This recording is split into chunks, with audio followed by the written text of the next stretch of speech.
Hello everyone, this is Dick Lucas, host of the No Gradient podcast, and this is Shooting from the Hip number 2. Currently recording this in the Verdugo Mountains.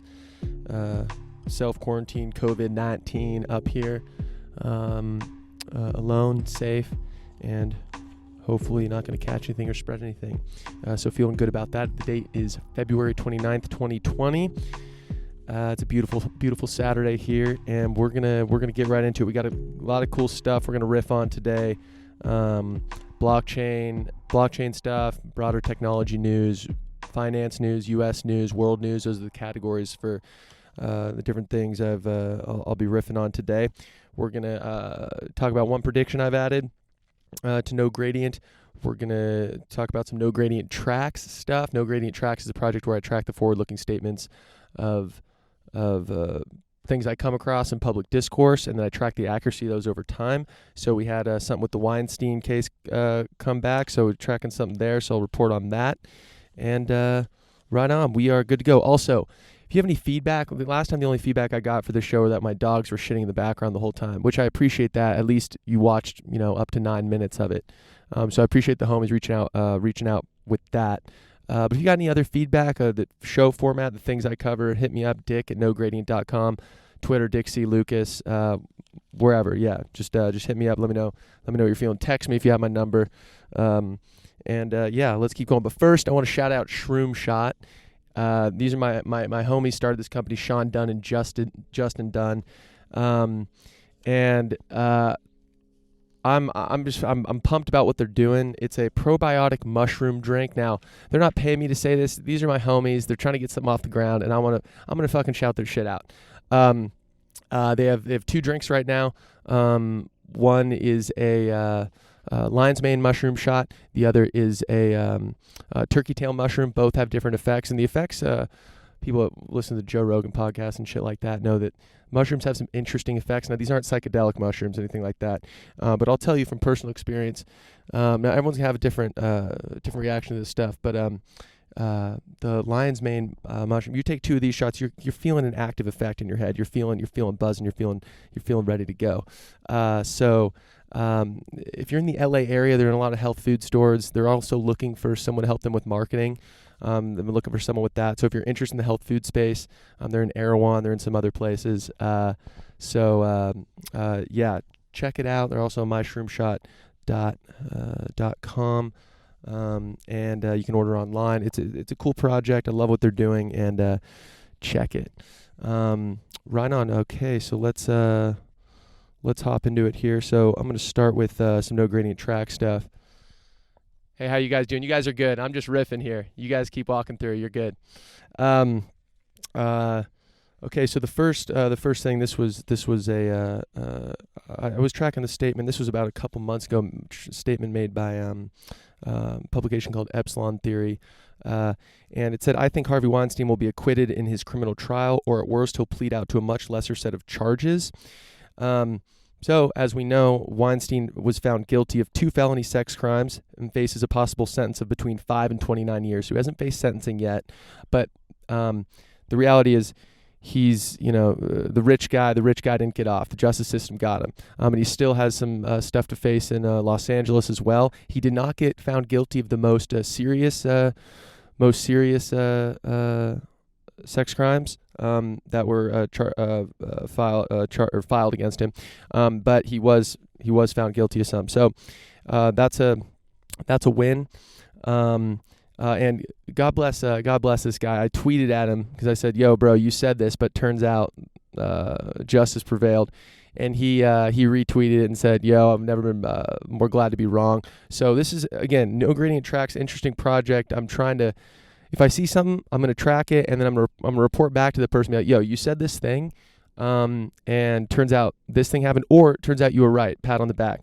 So I'm not trying to dog anyone with this, but I am trying to, I think one of the main things one of my main issues in public discourse is that people say things all the time about the future and they don't track themselves. So No Gradient has a total of 90 predictions. For example, basically any forward-looking statement I do track, and we track the accuracy of that. So that's a I think it's important for accountability. So the No Gradient Tracks project, the goal is to hold other publications accountable as well. So speaking of accountability, there was one new prediction published in the last month on No Gradient. The prediction is the S&P 500 index will reach 151,528.79 before 2070. So it's currently, or at the close of 2019, it was at 3,230.78. So we're talking about a huge increase to get that much. It's a growth rate of 8% per year for 50 years. And that's an increase of 46.90 times, roughly. So just put that in perspective. It sounds high. 151,000 sounds like a lot considering we're at 3,000. But that's the beauty of compounding interest. If you look at where the S&P 500 was in 1969, it closed that year at 92.06, and it closed 2019 at about 3,200. So that was a growth rate of 7.38% per year, and that was an increase of a total of 35 times. So my main thing with this, I've been thinking on this for a while. Like I want to get a prediction out there that said, boom. I'm really an optimist about where humanity is right now. I think we're on the right path. I think obviously there's always work to be done, but we're moving forward. You know, you look back 500 years, 400 years, 300 years. We're doing a hell of a job. More opportunity, more health, more learning all over the world, more access to everything. And I'm super bullish. I'm super bullish about the future, especially with this COVID-19 going on right now.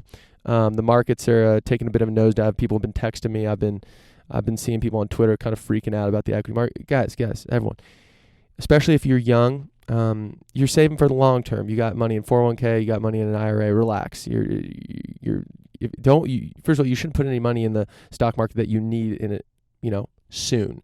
Any money you put in there, you think on the order of I'll need that in a decade or two. So in the long run, zoom out, the market does go up. There will be fluctuations. Don't worry about them. Let MSNBC worry about fucking publishing, articles every single second about every single micro movement in the market. Don't even trip on it.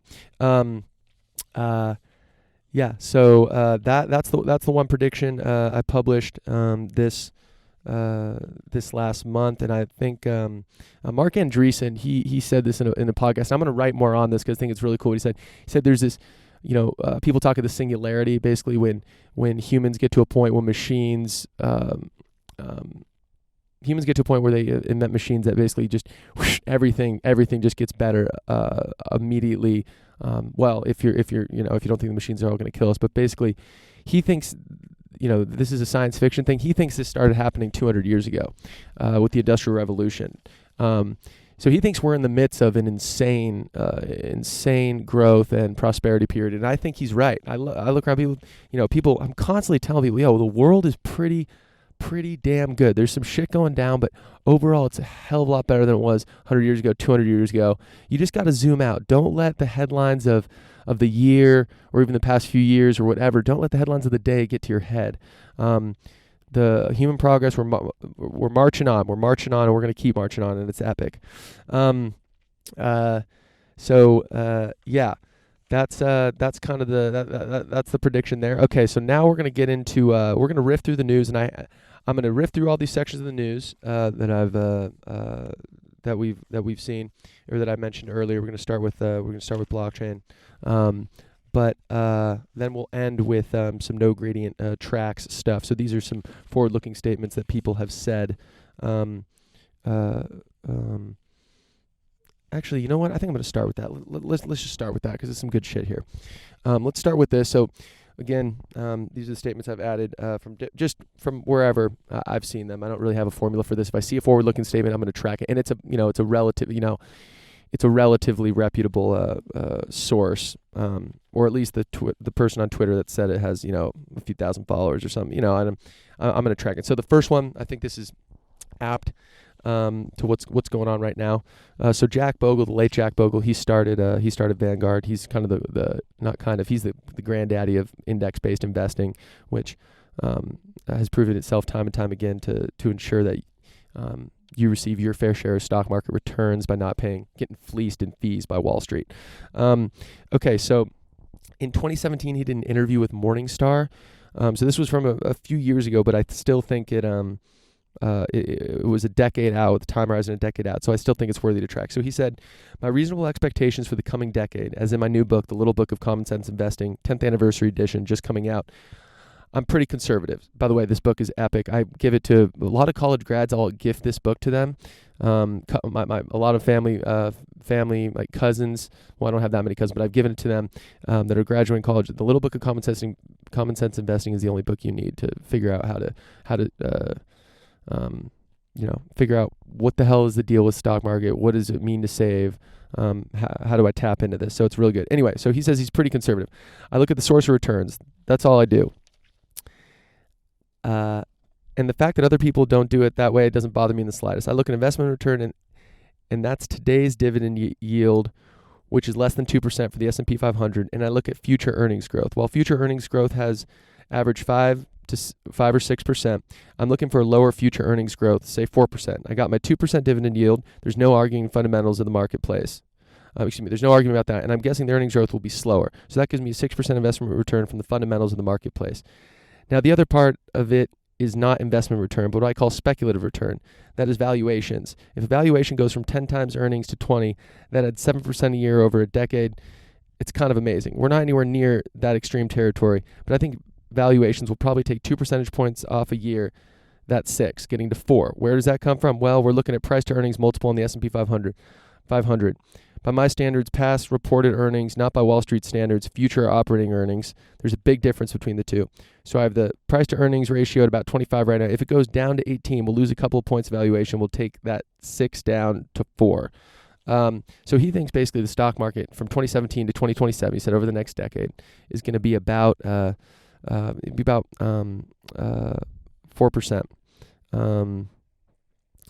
So that's a pretty conservative estimate, especially considering last year we had let's see, in 2019 it went up 30%. Now it ended in 2018 pretty low, but that's yeah. So we'll check back in 2027 and see if he see if he's right. See if he thought things are a little hot right now. So we'll see if that settles back down. So I'm realizing right now that the reading all this stuff, I've got a lot of stuff I'm tracking. I'm gonna finish up with these because reading all this stuff, yeah. So I'm gonna go right back to hi, how we doing, brother? Right on. I'm gonna go back to just the kind of blitzkrieg here of what's going on in the news here. So I'll finish up with the no gradient track stuff, but we got one of them out of the way. So here's the deal. Okay, so I'm going to start with blockchain news because this is the space I'm most interested in right now. I just think there's a lot of stuff going on. I think it's super cool. Yeah, let's dive into it. So there's a company called Open Insurance, OPYN Insurance. It insures DAI and USDC. So DAI and USDC are both stable coins. So this is the first company that I know of that will actually insure your deposits, so and pay out. So if you have money locked up on Compound, they insure against Compound, and some shit goes wrong, they'll cover your money. So similar to the government has FDIC insurance up to I think $250,000 for a bank account. If that bank account goes under, your money will be safe. Your money's not going anywhere. Now this isn't the U.S. government. I'm not claiming this is anywhere. I trust the U.S. government a hell of a lot more than Open Insurance right now, but it's still an interesting step. We're building these kind of primitives, these fundamental pieces of finance right now. Insurance is a big one.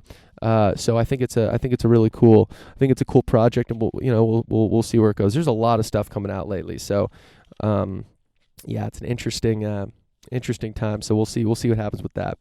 Okay, so the MIT identified security vulnerabilities in a voting app called Votes that could allow hackers to change or eliminate votes. Votes has already been used in multiple state elections in Colorado, Oregon, Utah, West Virginia. This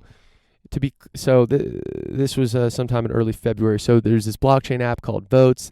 So it's been used in state elections, but it's important to know that it's used in it's very few people have actually used the app. I think it's only for absentee voters. It's not a standard thing replacing the ballot box or by any means. But you see a lot of projects called blockchain this, blockchain that, blah, blah, blah. God, I forgot this guy's name, Random Walk Down Wall Street. He wrote that book, but he had an epic part in that book where he said it was called, there's something called the Tronics boom, where you added Tronics to your name and your stock exploded. We saw that with blockchain stuff, where you just say, oh, you're a blockchain company, like that blockchain iced tea company, and your value would explode in the stock market. Now, we're not there right now. Fortunately, we're a little done with that, but you still see blockchain is absolutely a buzzword. People throw it around. Companies throw it around. So this is one of those things when you that votes. I read a little bit about how they do it. They call it a blockchain because basically they have a bunch of servers that are managed by different people, and those servers talk to each other by certain verified people. Not anyone can just do it, but certain verified institutions / people, and then they all kind of cross-reference each other and check and make sure that the votes are good to go. Anyway, besides the fact that MIT absolutely roasted these people, said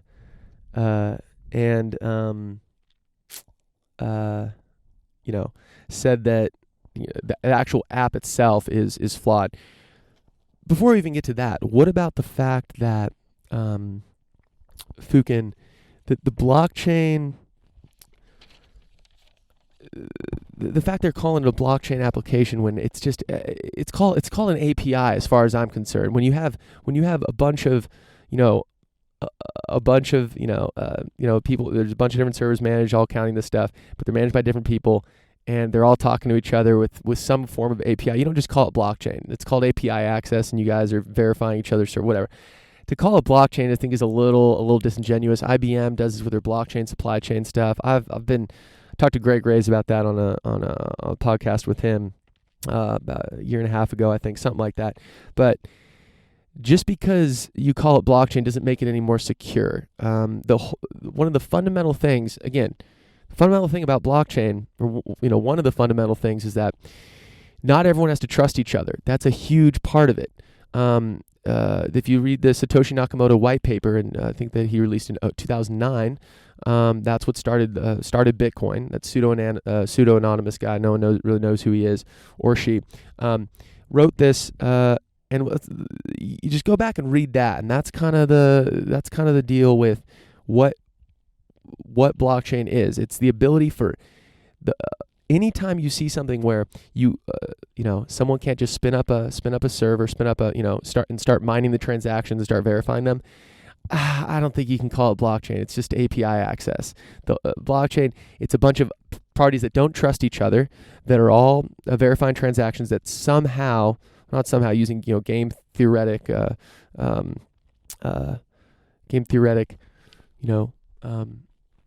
notions. I'm missing the word there, but they all somehow get along, okay? Because they want to they're mining, and they get rewards, and those rewards are in cryptocurrency, and the value of that cryptocurrency stays high when people trust the blockchain, and they keep that value high, and they keep people trusting the blockchain by being good actors. So they have a financial incentive. That's a very important thing. When you just have a company that has a bunch of servers talking to each other that are owned by different people, come on, don't call it blockchain. Okay, so there was a new app that hit the scene called Dharma. It's an iOS and Android app. I recommend playing with it. It uses DAI, which is a stable coin tied to the U.S. dollar, DAI, and that's by the MakerDAO Foundation that uses that. So they didn't develop this stable coin. Another company did. But it's a really cool app, really user friendly. But what's cool about it is you deposit money into it, and you can just see you get interest on your money. So you get about 6% interest. I wouldn't deposit any. I'm not recommending you use this as a checking account. I'm recommending that you use it and play with it, because you can see things right now. There's things you can do on the blockchain that are super cool and usable. Stablecoin. I'm super bullish on stablecoins, because you can send a stablecoin anywhere in the world. Someone has a phone, an internet connection, boom. They can get a U.S. dollar. So this is a super cool project. And I tweeted, in minutes I transferred Ether for DAI using an Oasis app, which is an exchange, and then DAI to my Dharma wallet to start earning interest. At no point in the transaction was a centralized authority controlling my funds. So I converted my Ether to DAI, and then I sent DAI to Dharma, to my Dharma wallet. Now it's important to note, I said and no centralized authority was controlling my funds.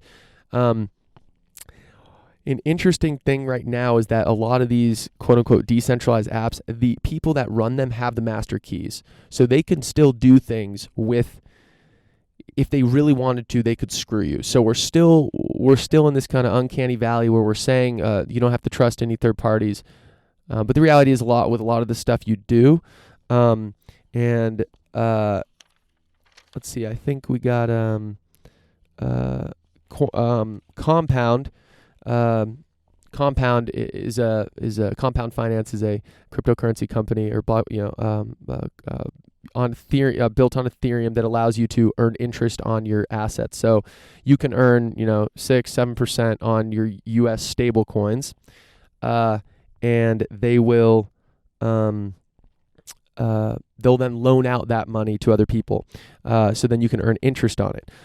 So they announced that they're going to come out with a Compound coin that will distribute the governance. Right now, they totally control the protocol, but what they want to do is they want to distribute the governance over time so that the community then gets to vote on different things, and no one central authority can mess with the protocol, mess with your funds. So we are moving to that. We'll see how it works. Again, I think a lot of this stuff is early, but I'll tell you what I don't think is early. You can send a US dollar pegged coin. Now there's DAI and USDC. I think USDC right now is a little more trustworthy because it's a 1-to-1 ratio. There's $1 in a bank account and $1 for every $1 of coin there is out there.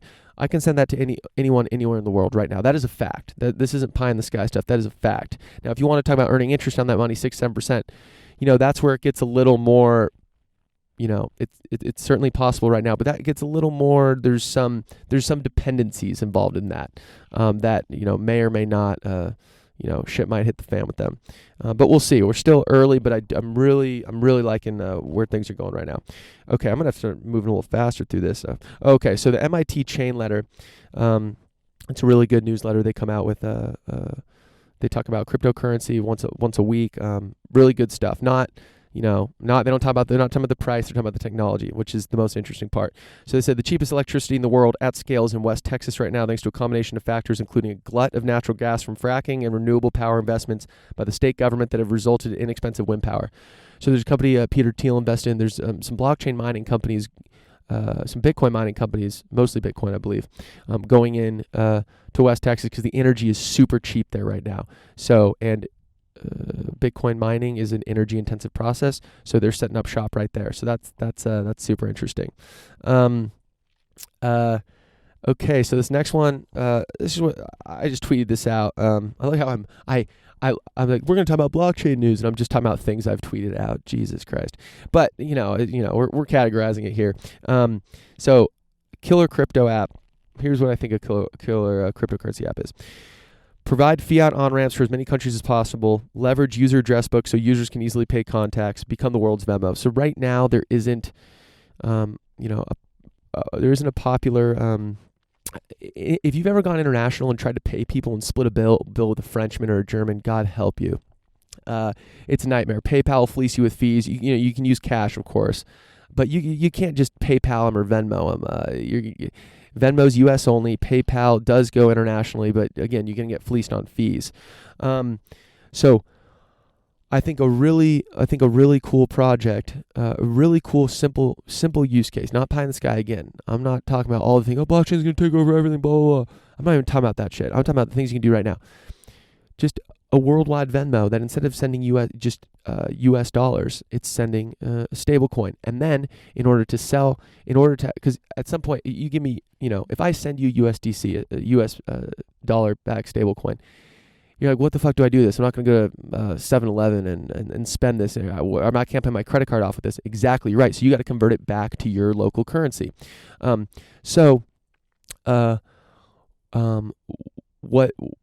what needs to happen is there needs to be a way to then, when you withdraw that USDC, you can convert it, and without getting fleeced on fees, convert it to your local currency and then put that in your bank account. Now, we haven't seen an app that does that yet, but I think that would be a really cool use case, and we'll see what happens. Okay, so there's a decentralized exchange called Incognito, which can be used to privately swap Bitcoin for Monero. So something that's interesting about the cryptocurrency space is that Bitcoin is not anonymous, right? If I make a wallet and I put funds in it and then I send that money to people, everyone can see those transactions. Now, they don't know who owns the wallet, but they know who I'm sending it to, and you can do some interesting things and some analysis on the Bitcoin blockchain and try to figure out, you can figure out who owns it based on where it was funded by. Because if I buy Bitcoin on Coinbase, for example, and I send it to a Bitcoin wallet, like Coinbase knows that I did that. You know what I mean? So I'm not anonymous at all. But if what you can do is you can basically wash the money. Now, I'm not saying everyone should do this. I'm just saying this is an interesting space that government's going to have to deal with. Because if there's an exchange where I can take Bitcoin, I can convert it to Monero. Now, Monero is it is an actually anonymous cryptocurrency. So any transaction in Monero, there's also Zcash. Any transaction in Monero or Zcash, no one knows how much, and no one knows who it was sent to. So it's a really interesting project.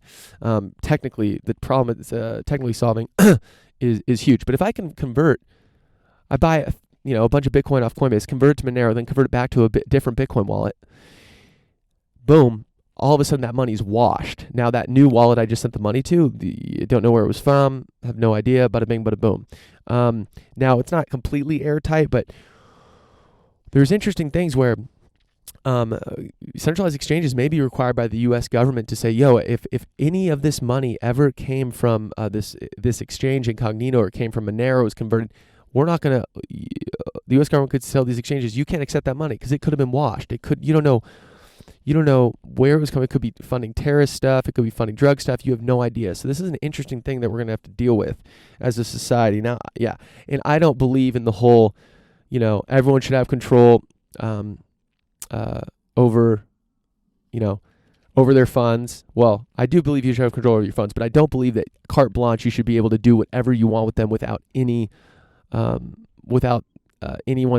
be able to track you. Now, for small things, yes. If cash is cool because it's an anonymous thing, bada bing, bada boom. But if you're easily allowed to wash money in the millions of dollars, there's a reason we have governments. We do give up some freedom, but we have governments because we don't. We want to protect ourselves, and we don't want to allow, so there needs to be some central authority to, keep, in this instance, crime down, right? So I think these things are going to be, this is going to be an interesting thing that we're going to have to deal with as a blockchain community. Okay, so John Evans of TechCrunch wrote an article, So again, I should mention all this stuff that I'm going through is all tweeted. It's in the No Gradient newsletter. So this will be just in No Gradient No Time number 9. So you can find all the stuff there. I'll put it in the show notes as well. I'll put a link to that newsletter in the show notes so you can find all this stuff. But one of my issues right now with coverage of blockchain is no one's fucking talking about it. A lot of the people that I really lean on for, especially in the technology world, Benedict Evans, Ben Thompson, they hardly ever talk about it. I'm just like, damn, am I just crazy over here? Am I on fucking crazy pills, or is there really not something here? So, anyway, anytime TechCrunch is a well-known publication, so anytime someone covers something, even if it's bad, I'm like, okay, good, we're getting the conversation going. So he had an article, definance, $1 billion finance, $1 million hacks, and very little value. So he argues this is another stage of a promise thing that's just going to not come to fruition. He argues tokens and ICOs went. Layer 2 solutions to make transactions super fast have failed to deliver, and the new hotness is decentralized finance. It's a fancy way of saying banking on the blockchain, and it's generally on Ethereum. So he said, listen, this is just the new hotness, and let's not get caught up in it. Now, I should say this guy, and I was going back and forth with him, and he God bless him. Anytime someone responds to me on Twitter that wrote something, like, yes, this guy's epic. Okay, cool. So we were riffing a little about this, and he's by no means just a blockchain hater, which a lot of people are. It's really hard to find people, especially in the blockchain space, that are like just talking about it rationally. It's either, oh, this is huge, everything else is trash, the banking system, burn it down, blah blah blah. And there's the other side where this is just useless. And he's definitely a voice. I've read some of his stuff. He's definitely a voice where he thinks blockchain is super interesting, but let's not oversell it. The one thing is, I don't think decentralized finance right now is just some new hotness that's going to fade away, simply because we are seeing you can use it today. I can currently, you're not promised me I can go get 6% interest on my money.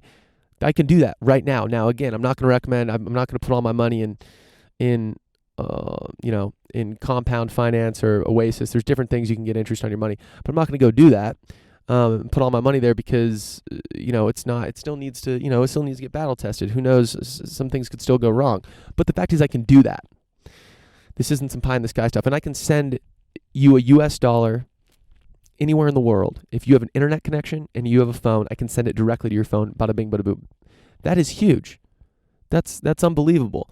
Now again, we were riffing on, I was tweeting with this guy and we were riffing on, I was saying, oh, this is huge. Let's fucking, like, this is awesome. Why are you not more bullish on it? And one of the things he said is, for remittances, there's billions of dollars a year. So for example, which is, people sending their money back to their families, for example. So a lot of people think of Mexican immigrants in the United States. They're sending money back to their families in Mexico. And this is on the order of billions of dollars a year. And they're getting fleeced with fees. They have to use the old banking system, or not the current banking system, rather. If you send money back, I think it's on average of, I forget exactly, on the average of 5% fee. So if I'm sending $100 back to my family, they'll only get $95. If I could send $100 US, if they get a crypto account just on their phone, they don't even need to connect to bank. I can send $100 and it's 2 cents of fees, not 2%, 2 cents. It costs about 2 cents to make a transaction. That's whether you send $1 billion or whether you send $100. It's the same amount. Now in order for them to use that money, they need to convert it to their local fiat. So there's still some things we got to do. I'm not saying, the system's here. People can start sending remittances, stablecoin, we're good to go. There's still work to do. They need to be able to convert that USDC to their local currency, then make it so that they can transact with it there. Because right now you can't really transact with cryptocurrency. I can't go to a shop and then give them crypto. And some you can, some accept it, but very few. And the ones you do hear about are, definitely in the minority. So what John Evans was saying, is that his name? Yeah, John Evans was saying there needs to be a way to convert that USDC. I believe, I could be remembering this wrong. Again, it's all on Twitter, but again, this is shooting from the hip, people. I'm just ripping through this stuff. There needs to be a way to convert your US stablecoin to a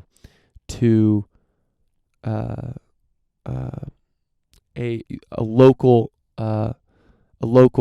stablecoin. So think a peso stablecoin that's tied to the Mexican peso, and then hopefully be able to convert that to the local currency, and which the main stable coins right now, there's definitely going to be more on the horizon, but the main stable coins right now are pegged to the US dollar, which is, the US dollar is the reserve currency of the world, but it's still not enough to really get that, if we're talking about remittances and really being able to use this for your average person. So we'll see.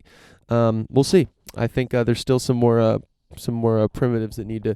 I always get paranoid that I'm not recording here. Yeah, I am. Damn, that would just be a nightmare. Just talk to myself for 2 hours and then just have the whole thing go up in smoke. Okay. Quickly, Coinbase Wallet announced that you can now send, instead of having to copy and paste an entire cryptocurrency address, it's like 50 characters or whatever, you got to copy paste it. You can now send to Coinbase Wallet you can use their usernames just like you would Venmo, and you can use their ENS domains, which I'm not going to get into, but basically it's like an Ethereum domain system. So you can do .eth or Richard .eth, I think something like that, and send the money, or to their Coinbase account. So this is definitely a UI. UX is huge for right now if we want to actually see adoption here. So that's a huge boon. I always recommend Coinbase. To go play with some cryptocurrency, buy a few dollars and send some to your friends. Hit me up, tweet at me, email me. I'll send you some cryptocurrency. Set up a wallet, give me your address, and I'll send it to you. And it's fun to transact. I'll give you like 10 cents or something. You can play with it or something. It's fun stuff. So, anything that makes it easier to transact in it, I'm all for. So good for Coinbase to do that. John Evans, also the guy I referenced earlier that was dogging on decentralized finance. He also wrote an article in 2016, and there's a couple cool quotes from it. So forget that the value of an ounce of gold is vastly more imputed than intrinsic. If we value gold only for its shine, malleability, and conductivity, it would be worth much less. So, people say, oh, gold is worth something. Well, it's worth something because we think it's worth something. We think the value is going to be stable. That's why it's obvious. It is valuable. It's a tangible thing. You can do things with it. But his point is that the value is way, much higher than it would be otherwise if we just did it for its intrinsic value, which, his point is that, Bitcoin, what value does it have? It's just internet money. Well, the value that it has is it's there's limited supply. You can trust the transactions on it, and so on and so forth. So they're even though it's not an actual thing. I mean, the U.S. dollar isn't a thing. It's a faith. It's backed by the faith and power of the U.S. government. It's not tied to the gold standard. They print the money, and that's bada bing, bada boom. And also, I just love this quote. The only reason for an ordinary person to use Bitcoin in their day-to-day life is they have been betrayed by their nation and its currency. That just got me fired up. So I love that quote. And he's absolutely right. He's absolutely right. Bitcoin right now, I'm not going to... this was before stablecoins were a thing in 2016. So right now, though, we're seeing, again, this is why I'm so bullish. Stablecoins are absolutely useful for everyday transactions, everyday people, especially for transferring across borders. I think that's the main use case right now. Also, Vitalik Buterin, who is the creator of Ethereum, he tweeted out, your daily reminder that 95% of articles of the form event X will make crypto go up or down are post hoc rationalized bullshit. So it's funny. Anytime you see, you'll see like, especially with the COVID-19, you'll say, oh, crypto did this, crypto did that, and then they'll say why it went up or why it went down, and in this case it went down, and then they'll say some bullshit rationalization. It's like anytime you're talking about the price on why something happened, you got to be very careful. It's a tough thing, which is why I don't talk about the price of these things very much. Partly, I don't think it's as interesting as what you can actually do with it. I don't think it's going to sell your average consumer on it. Oh, look, you can make, the price is X. Like, who gives a shit if the price is X? What can I do with it? The thing is, people ask me like, oh, should I buy cryptocurrency? I say, listen, first of all, always don't spend any more than you're willing to absolutely lose. This is don't make your retirement to rely on this. This is play money as far as I'm concerned. So you got to be very careful. And the reason it's hard, you can't really compare it to a stock. A stock is valued based on future earnings, basically discounted future earnings. So this company is going to make X, and then that values the company this, and then you discount that rate, the future earnings over time. Now, a stock price actually is valued in something. Now, yes, there is speculation. It can be wildly high or wildly low, but at least it's based in something, right? It's based in future earnings. Bitcoin, Ethereum, these cryptocurrencies, they're not based on earnings or a company creating something or adding direct, or creating a product. And they are, obviously the more people trust Bitcoin, the more people use these things and trust Ethereum, blah, blah, blah, or these other cryptocurrencies. Yes, the value will go up, but I don't know how to, like Ethereum is like, Bitcoin's 8,000, Ethereum's 200, and the market cap's billions of dollars. I don't know. Should they be higher? I have no idea. At least with a stock, you can say, there's fundamentals to it that you can value it at. There's not really the fundamentals here. We're still trying to work out. So I don't know what I will say. I'll at least put some foot in the ground. What I will say is there's a whole hell of a lot more going on right now in the space than there was when the prices of these assets were, or the prices of these cryptocurrencies were a lot higher. So Bitcoin reached like 19,000, almost 20. Ethereum reached like almost 2,000, I think. Ethereum's at like $200 something now. Bitcoin's at 8,000. Back in this whole speculative run, yes, it was, it went up and then it went down. So I'm not saying that the price should be there right now. But what I am saying is that there's a hell of a lot more going on with Bitcoin and Ethereum now than there was then, and the price is much lower. So maybe the price is fair. Maybe it should be this low. Maybe that was just irrational exuberance before. But my point is, who knows? I don't know. I'm not going to make any predictions on price. I'm not going to say, we're going to the moon or anything like that. Here's all I'll say. I think blockchain as a whole, I really think there's something here. And there is something here, that you can use today, stable coins. There's something here, and I think something's going to happen with it. Whether it's Bitcoin wins out, Ethereum wins out, who knows? Or whether it's something else. There's a whole bunch of projects being done. Could be something completely different. It's like no one uses Netscape today. That was one of the first internet browsers, or the Mosaic browser was, and then Netscape, but no one's heard of those things. So maybe that happens with cryptocurrency. Maybe these early ones, in 20 years we'll completely forget. We'll remember them because they started all, but it's like people will be using something else. Who knows? So with regards to more things are happening now. So this is from JP Morgan. The groundwork is now in place for mainstream adoption of blockchain technology at the same time that the foundation is being established for the development of digital currency and fast payments. So this is JP Morgan saying that there's something here with blockchain. Now it's kind of a non-committal statement. They're saying, listen, the groundwork's here. And that's what I'm saying. The groundwork's here. There is something here. That's my main, that much I will say. And then also MIT Tech Review. For the first time, digital money has been listed on MIT Technology Review's list of breakthrough technologies. They do this every year. They list 10 breakthrough technologies. They listed digital money as a breakthrough technology. Now, digital money doesn't necessarily just mean money transaction on a blockchain, although I think they were mainly talking about that, but it was a little unclear with what they were talking about. I think they're also talking about potentially China's efforts to create a digital yuan, their currency. So MIT, they've covered this stuff for a while. They write about blockchain. They've written about blockchain for years, and they've never said digital money. Boom, this is a thing that is a breakthrough technology. They've just said it now. So my point is, while no one's caring about people aren't really talking about cryptocurrency right now because the price isn't fucking exploding. And it pains me that people will only talk about the price when it goes, talk about the cryptocurrency when the price goes up. And guess what? When the price goes up, they don't even fucking talk about the technology. They're still just talking about the price. Well, what about what's affecting the price? What about what this whole thing does? What about the whole point of this stuff? So I just think it's interesting that, and there'll probably be another run. And guess what? MSNBC will record a picture of a graph, and then they'll talk about the price, and that'll be it. And life goes on, and it'll just be hilarious. So, okay, moving on.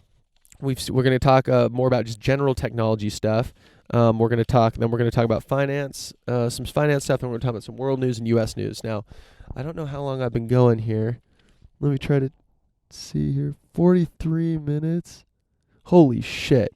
Okay. Yeah, I'm still experimenting with this. I really want to try to keep this to an hour. This seems like it's going to go 2 fucking hours, but I'm just still experimenting with the model here. Again, hit me up with feedback. I'm experimenting with the model. Maybe I'm talking too much about one thing. Bada bing, bada boom. Okay, we're going to try to pick it up a little bit.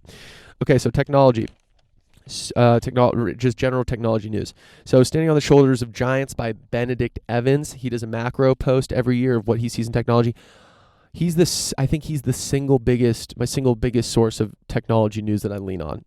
Full stop. I really love his stuff. He has a newsletter, Benedict Evans, website, ben-evans.com. Subscribe to his newsletter. It's super good. I look forward to reading it every single week.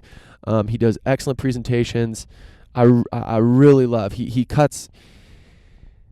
really cuts to the core. He cuts through the BS and just talks about, okay, what's the deal with this stuff? So I'm just going to read through some interesting stats from his presentation. Again, go subscribe to his newsletter.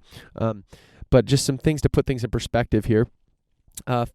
So 5.5 billion adults on Earth, 5 billion have a phone, 4 billion have a smartphone. 4 billion have a smartphone. I think the personal computer reached 1 billion or something. Smartphone, boom, taken over. It's really the first mass use of piece of technology. Besides running water, electricity. I don't know actually. That would be interesting. What are the adoption rates of electricity and running water? What percent of the world has that? I don't know. It's probably more. It's almost certainly more than the smartphone. I think there's about 7.5 billion people. Some more than that have running water. Damn, the sun, fucking bright. Okay, here we go. E-commerce is 15% of the market at $500 billion in 2019. Total retail is 3.6 trillion. So people think Amazon's taking over, everything's online. 15%. Now they're growing a lot, but it's 15%. Let's put that in perspective. U.S. cord cutting percentage has passed e-commerce percentage in just 5 years. So the percentage of people, the percentage of e-commerce transactions versus the cord cutting, which means cord cutting means you don't have a cable subscription anymore. So cord cutting is exploding faster than e-commerce is, which is counterintuitive to me. I didn't think that before I saw it. Pay TV share of U.S. teen viewing hours is down by half in 3 years. That's insane. Where are they going? They're going to YouTube. They're going to TikTok. They're going to other things. They're going to Facebook, Snapchat, Netflix, streaming services, blah, blah, blah. Pay TV is down by half in only 3 years. That's insane. In 2017, 40% of Americans met their partners online. 40% of Americans met their partners online in 2017. That is, I love my favorite question in the homies. Yo, you on the apps? Yeah, I'm on the apps. Love it.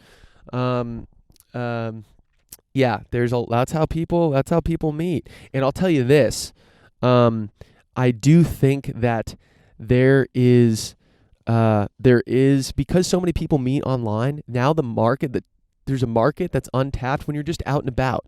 Like when you're out and about, like when you're just at a bar, or when you're just on a Fukin subway, or when you're going to like some group meetup thing.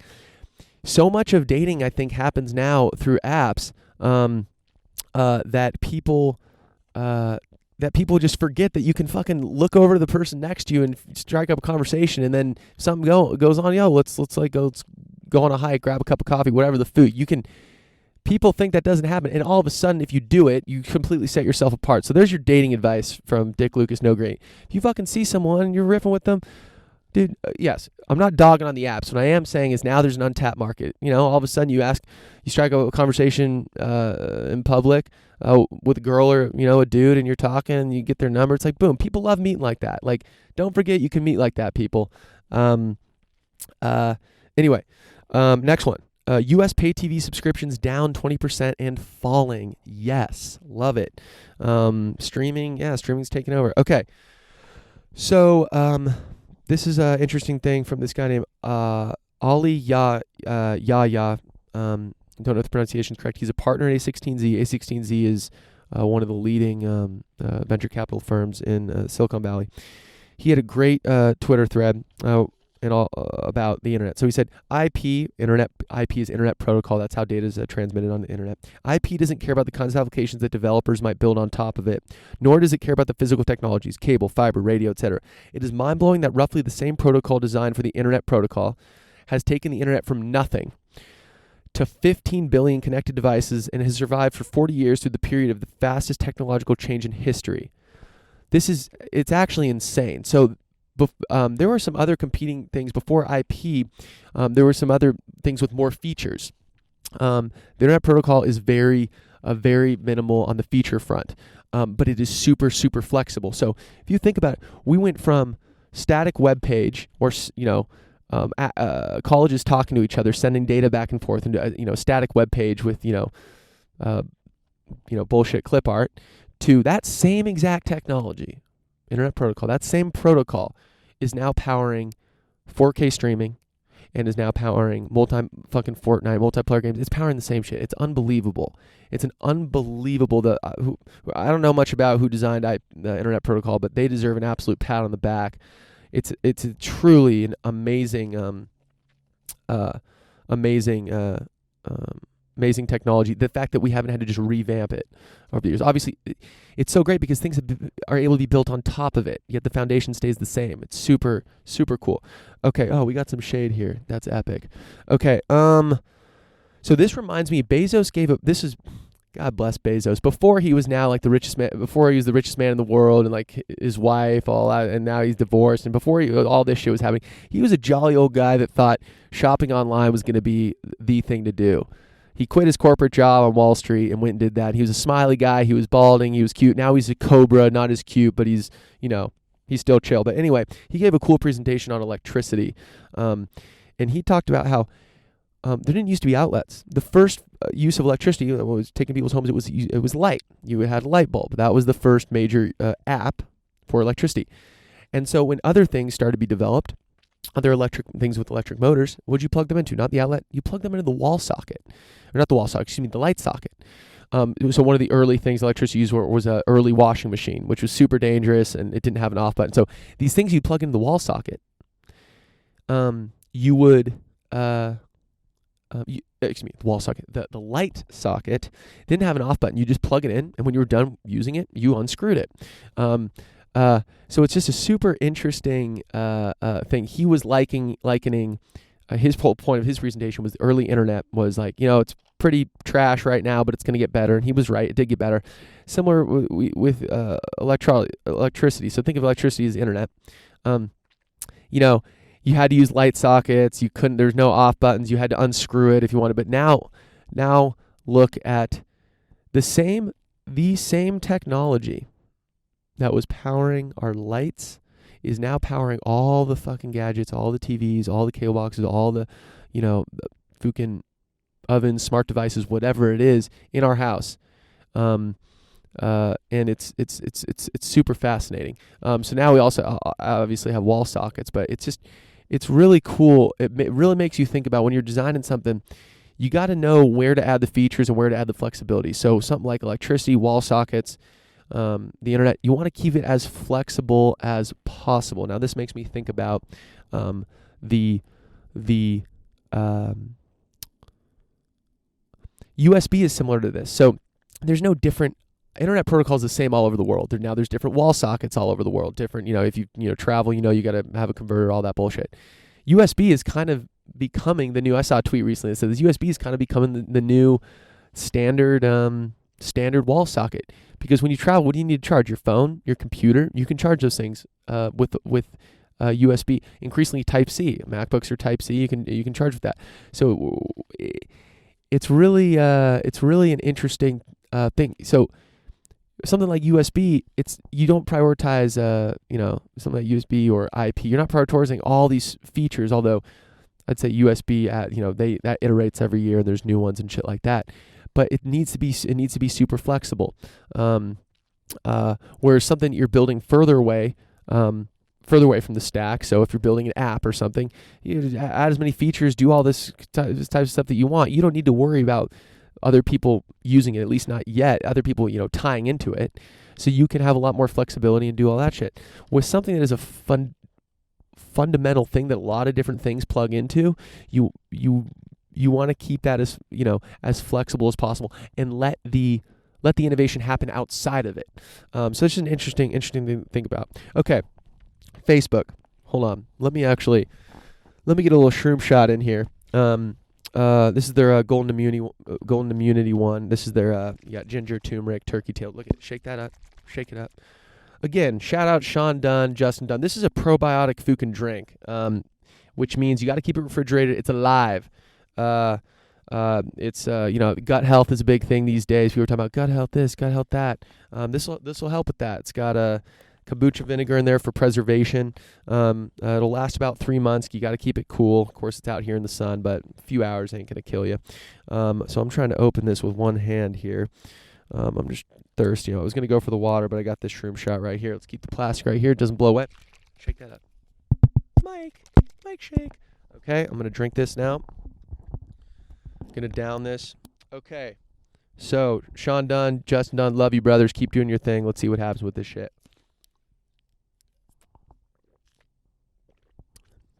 Woo! It's got a bite to it. It's got some black pepper in there, I think. Woo! Okay, damn. Right on. Okay. So Facebook, not so much now, but, a few months ago, year ago, whatever, they were just getting their name dragged through the mud all the time. Now, I'm not here to defend Facebook. What I am here to do I like to put things in perspective. So Facebook, yeah, they've done a lot of effed up shit. Sure. But Facebook doesn't get enough credit for the fact that no single company in the world is responsible for more private communication than Facebook, full stop. They just had a blog post recently, a couple weeks ago, mid-February, something like that. There are 2 billion users that rely on WhatsApp. 2 billion. As far as I know, this is the first application to reach 2 billion users. And they don't get enough credit for it. Facebook, they don't have access to your messages. It's using this signal encryption. And if you don't you can back it up to Google Drive if you want. I don't back mine up to Google Drive. So when I know that when I send messages and people send them to me, when I get a new phone, all my messages are gone, full stop. That's super powerful, and especially in countries where censorship is rampant and the government is cracking down on you. This is a huge, powerful, very, very powerful thing to be able to do, to have conversations with people privately without people being able to snoop. That is huge. Facebook doesn't get enough credit for that. Now, they bought WhatsApp for $19 billion, and one of the guys at WhatsApp that came over and worked with them in the transition left Facebook and was like, "Yo, fuck this company, delete Facebook." He's one of the guys that kind of kicked that off. So that's kind of interesting. And then he donated $50 million to the Open Whisper Systems, or the Signal Protocol Foundation, or Open Whisper Systems Foundation, something like that. So Facebook doesn't get enough credit. So far, there's been no evidence that anyone's been able to crack into those messages. Now maybe they can, who knows? But they deserve a lot of credit for that, because they've held to their promise of keeping that shit encrypted. Now it's only encrypted, again, people, if you don't back it up to Google Drive. So as soon as you back it up to Google Drive, Google's got access to it. Not that they're going to read it, but something to think about. The app I do trust the most, and I don't use it because not everyone has it, but I do, is Signal. If the gold standard in the EU just said, "Yo, use Signal for private communication." Signal is an open source app, unlike WhatsApp, and it's using the same encryption. It's using the Signal protocol, which is what WhatsApp is using. Signal protocol. It doesn't have that many users, but it is open source, and it's it's got a lot of eyes on it, and it is the safest app you can use for messaging. But WhatsApp deserves a lot of credit. Okay, so Ajit Pai, he's the head of the Federal Communications Commission. Yeah, so he tweeted out, 2 years ago today, some Washington politicians promised you that the internet would slow down. What's happened since? Average U.S. fixed broadband speeds are up over 76%, according to Ookla. It wasn't the end of the internet as we know it, not even close. So I'll admit. So what was it called? Damn, my mind's blanking. Not internet. God, what was that whole thing? Damn, that whole movement. It was like big a couple years ago. Keep the internet free. Prevent companies being able to throttle. Damn, it's slipping my mind right now. But it was big. It was big a couple years ago. Anyway, there's a big beef about net neutrality. Thank you, net neutrality. Yes, that's what it's called, net neutrality. So basically, the crux of it is that internet service providers are not allowed to prioritize traffic. That's basically what it comes down to. So Ajit Pai got rid of that, or the FCC struck that down, and to his credit, so he quote tweeted the Senate Democrats tweet that said, don't support net neutrality because it's, your internet's gonna be slower, blah blah blah. But it's up over 76%, according to Ookla, over the last 2 years. So we are seeing internet speeds increase. We're not seeing that some content is getting slowed down now. Listen, I'll admit, I was fully on the net neutrality bandwagon. Why should an internet service provider decide how fast different data is going to come to me? AT&T owns HBO, they're going to stream HBO faster than Netflix, right? That is something to be weary of. But with regulation, and Ben Thompson, Stratechery, he really encouraged my thinking with this. He went out on a limb and said, "Yo," he spoke out against net neutrality, and he got a lot of shit for it. But I think he's right. One of his points is that regulation. Let's wait until we need to regulate something. Like, you just never know.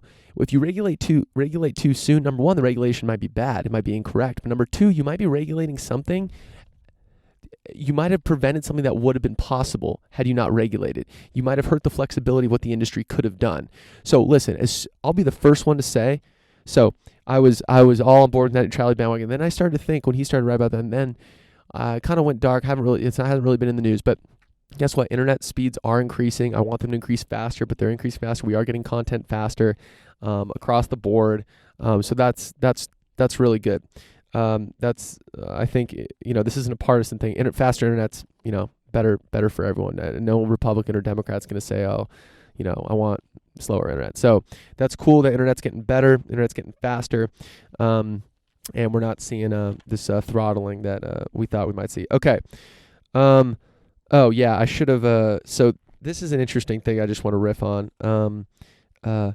Technical progress, and this is just in my social life experience. Just with being with my homies and talking to people about this. So this is again, I put this under technology news. I just tweeted this. Okay, so I tweeted technical progress is adding a whole new trust but verify layer to relationships, home surveillance, location sharing, who different people are following on Snapchat and Instagram, because you can see who your girlfriend or who your boyfriend's following on Snapchat or Instagram.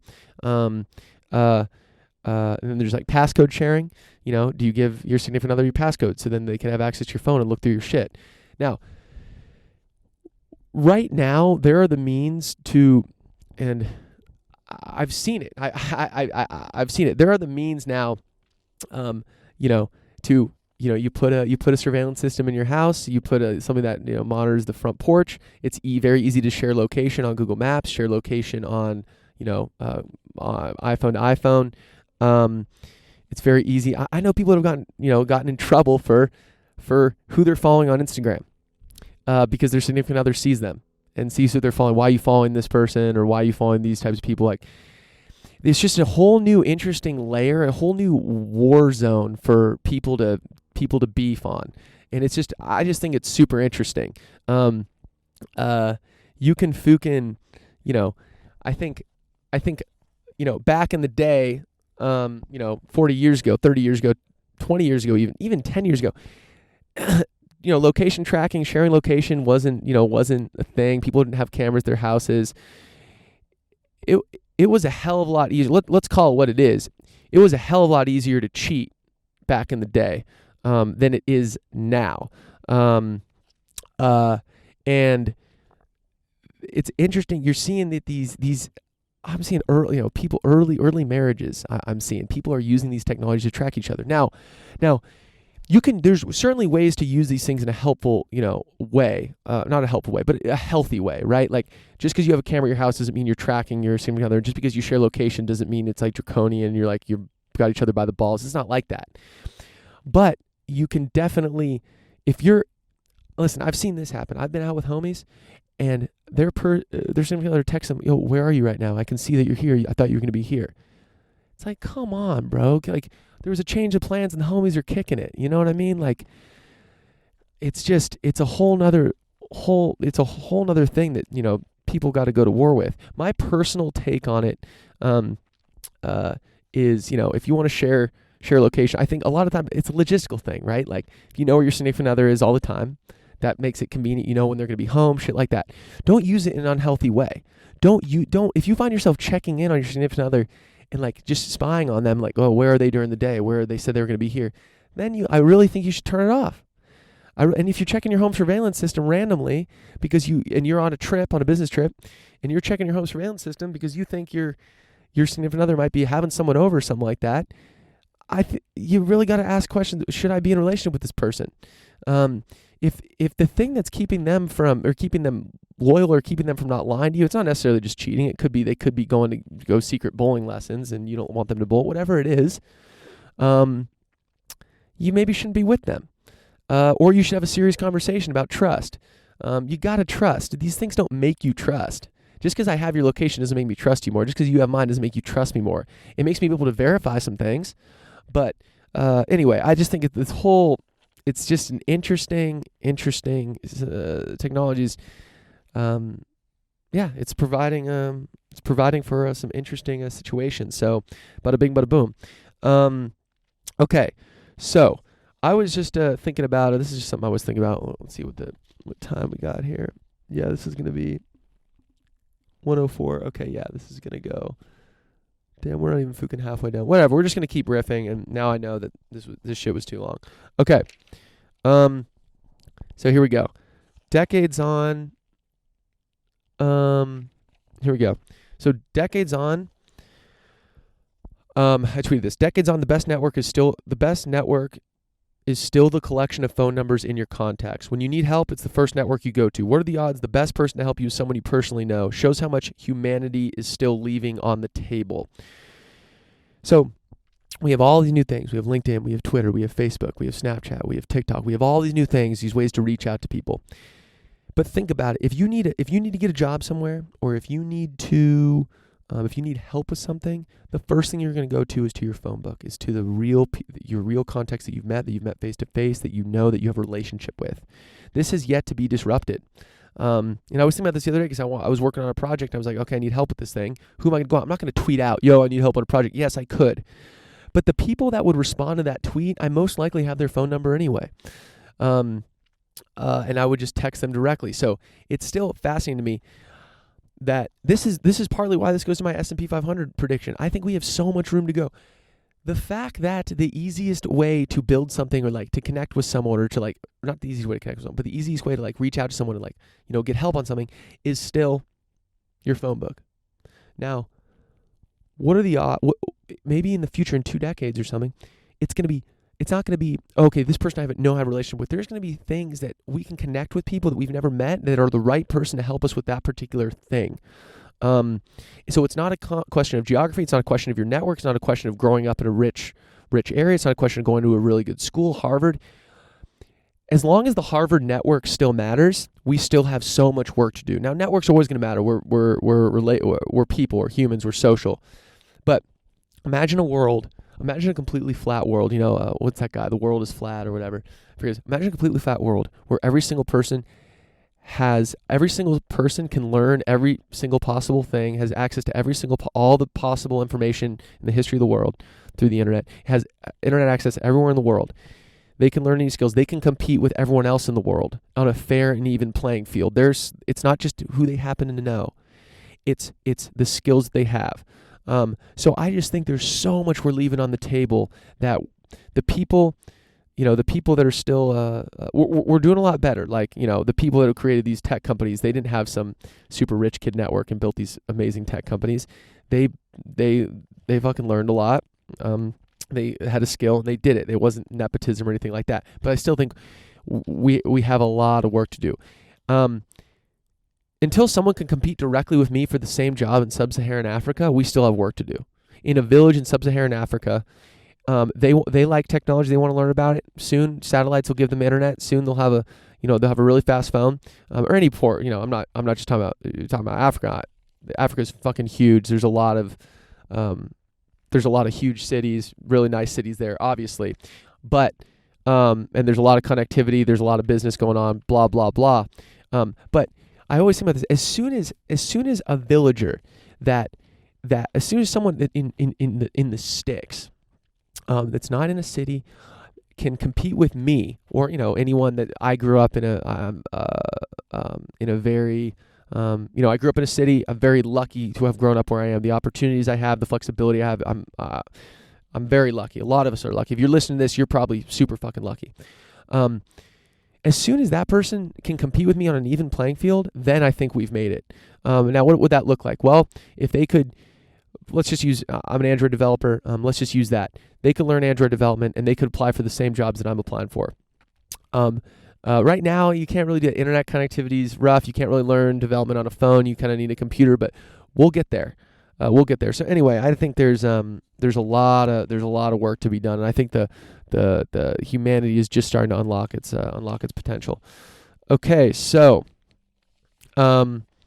let's go to, so this thing, got to get my papers organized here. So we got finance to talk about. That's all the technology. That's a lot of technology. We got finance, world news, U.S. news. Okay, let's go through finance real quick. This is a quick one here. Okay, so, oh yeah, here we go. Finance.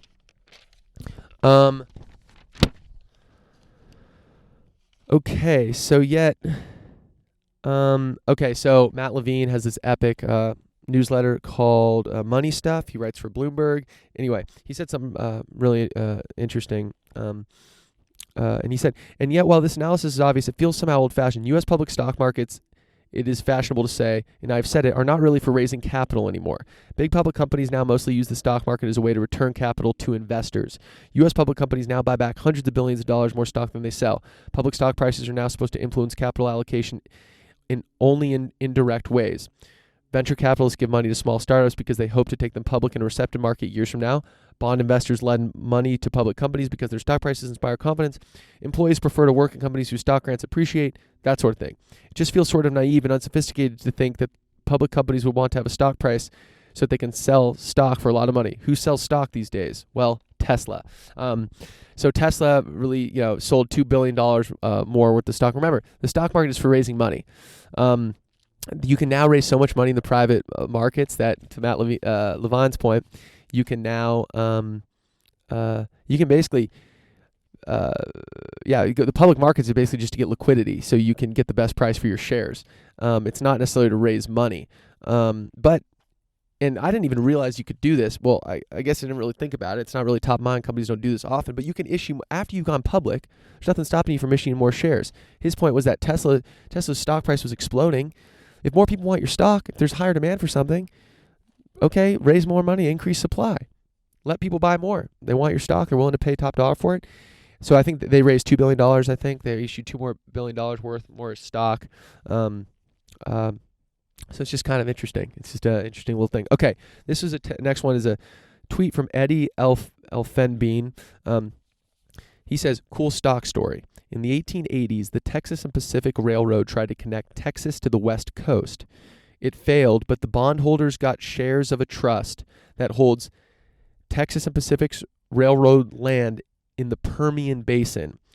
It trades today under TPL. 25 years ago, TPL was at $4. Today, it's at $766. This is from the 1880s. That company went bankrupt. It failed. The bondholders got access to that land in the Permian Basin. Permian Basin is where there's a lot of shale. That's where there's a lot of oil production going on.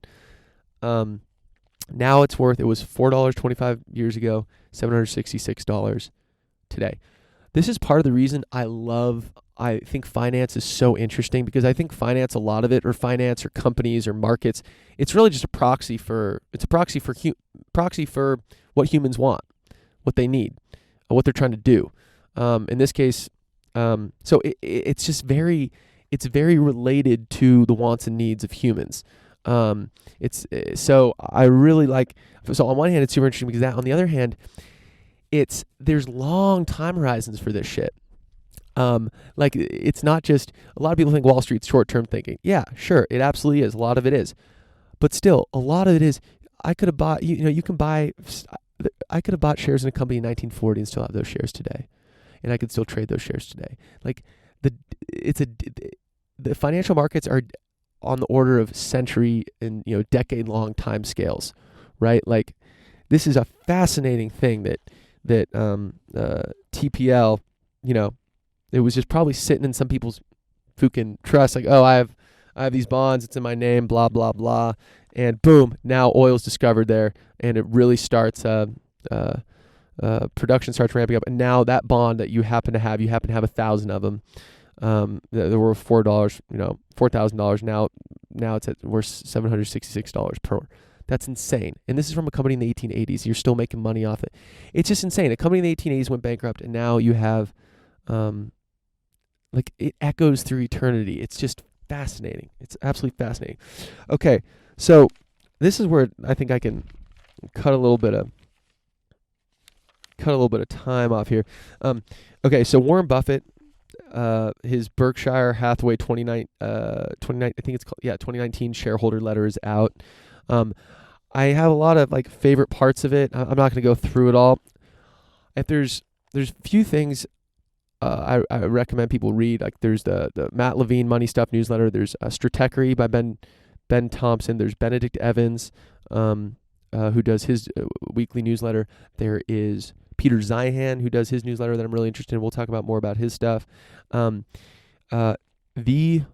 Berkshire Hathaway shareholder letter every year is always such an amazing read. It's written by Warren Buffett. It's to the shareholders of Berkshire Hathaway, which their stock price is at 300,000 or something like that, something crazy, because they haven't done a stock split and issued more. So they just, it's just an interesting, it's one of the, I think it's like, one of the fifth biggest U.S. companies by market cap in the world, by U.S. companies. I think, but it's like top 10 maybe in the world or something like that. But it's just such an amazing letter because, first of all, I haven't read all of them, but you can go back and read the ones from like 1960s. Every year he's done this yearly shareholder newsletter. And it's always so fascinating because it's just a case study in long-term thinking. You read what he was writing in 1960. And I've read the first few, some of the early ones. There's a book with all of them compiled. They're really interesting. And reading them now and knowing that Berkshire Hathaway has now become a behemoth and one of the most important companies in the world, the things he's talking about are a lot of the stuff he's talking about today. It's just long-term thing. He's a very detached view. He said early on Berkshire Hathaway was struggling, or Berkshire Hathaway was like what was it? It was like a mill. It was a mill company or something. I think they did something for clothing or something, like it was a mill for I don't know, it wasn't a cotton mill, it was something like that. But anyway, it became this big thing from that. But you look at the problems he's dealing with when he's writing these letters, like, yo, this is a concern, like we lost $1 billion here, we lost a lot of money here, blah, blah, blah. But he's so detached. He's very unemotional. He's just like, think long term, things are going to happen. It's such a good lesson, not even just about business, in your own life. Look at your life. You're going to live about 80 years, right? Look at your life zoom out. Anytime you're stressed about something, just zoom out, okay? The classic, this too shall pass. And it's just such an amazing, the Berkshire Hathaway stuff is just, you read it and it's just a very amazing, it's a very amazing lesson. And plus, he's constantly dogging on Wall Street. Which I just think is epic, because the short-term thinking of Wall Street. So he goes through a lot of different things. I'll just mention a couple things. We constantly seek to buy new businesses that meet 3 criteria. First, they must earn good returns on the net tangible capital required in their operation. Second, they must be run by able and honest managers. Finally, they must be available at a sensible price. I just think that's a cool quote. It's so simple, right? It's like he's not pie in the sky shit. He's just talking about, like, we're going to invest in businesses that if you put $1 in, you get more than $1 back in value. This is just, he's like basic business fundamentals. So this epic little tidbit in the shareholder letter was, there's this company called Lubrizol, which Berkshire Hathaway owns, which produces markets oil additives throughout the world. They had a plant in France that was damaged, caught on fire, and the insurance company that paid out to fix the damage on that factory is also owned by Berkshire Hathaway. So it's absolutely hilarious. One of Berkshire Hathaway's biggest business is insurance, and they paid out for another company they own. So I just thought that was hilarious, and I think Warren Buffett did too. So he's also got some epic quotes about his insurance business. So, most important, our unrivaled mountain of capital, abundance of cash, and a huge and diverse stream of non-insurance earnings allows us far more investment flexibility than is generally available to other companies in the industry. All insurers give that message lip service. At Berkshire, it is religion, Old Testament style. Cobra. A major catastrophe that will dwarf Hurricanes Katrina and Michael will occur. Perhaps tomorrow, perhaps many decades from now.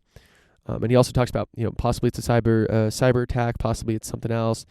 The big one may come from an additional source, such as wind or earthquake, or it may be a total surprise involving, say, a cyber attack. Unlike many other insurers, however, handling the loss will not come close to straining our resources, and we will be eager to add to our business the next day. Fucking Cobra. People think of Warren Buffett as like the old rich guy, kind of the grandfather of finance. But dude, the guy's an absolute cobra. So he also said in Berkshire Hathaway Energy, energy company, in 2000, BHE was serving an agricultural-based economy. Today, 3 of its 5 largest customers are high-tech giants. I believe their decisions to site plants in Iowa were in part based upon BHE's ability to deliver renewable and low-cost energy. So he talks about how a lot of utilities are recession-proof because they're always paying a dividend because they have big fat government contracts and they have contracts that are decades long and they have surefire revenue.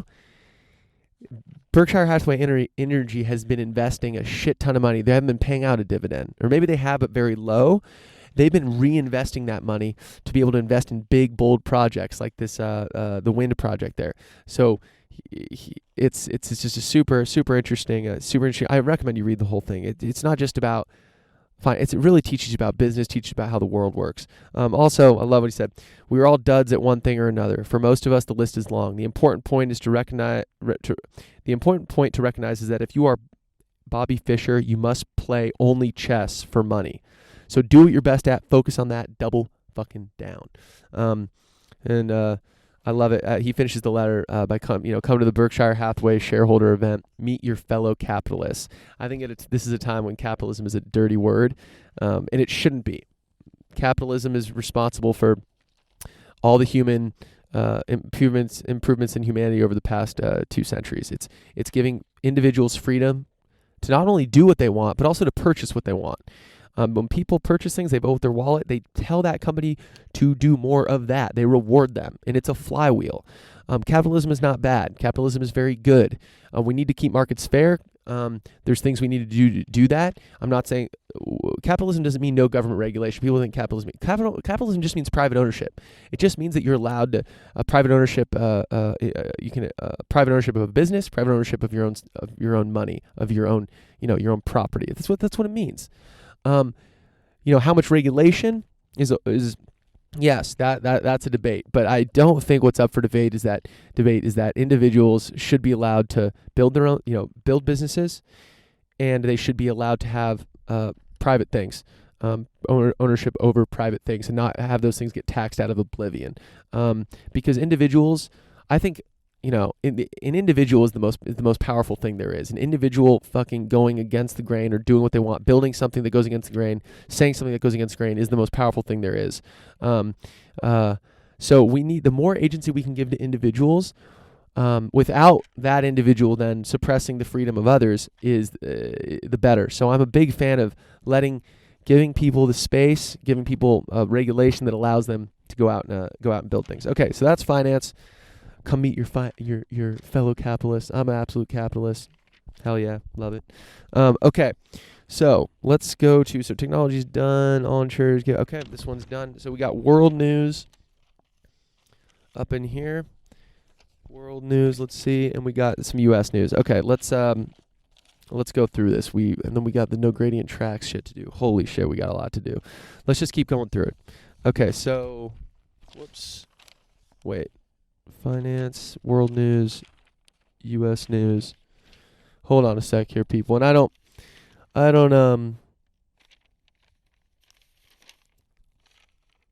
edit here. So you're going to be, this isn't going to get edited out. I think, okay, here we go. World news. Okay, let's start with U.S. news.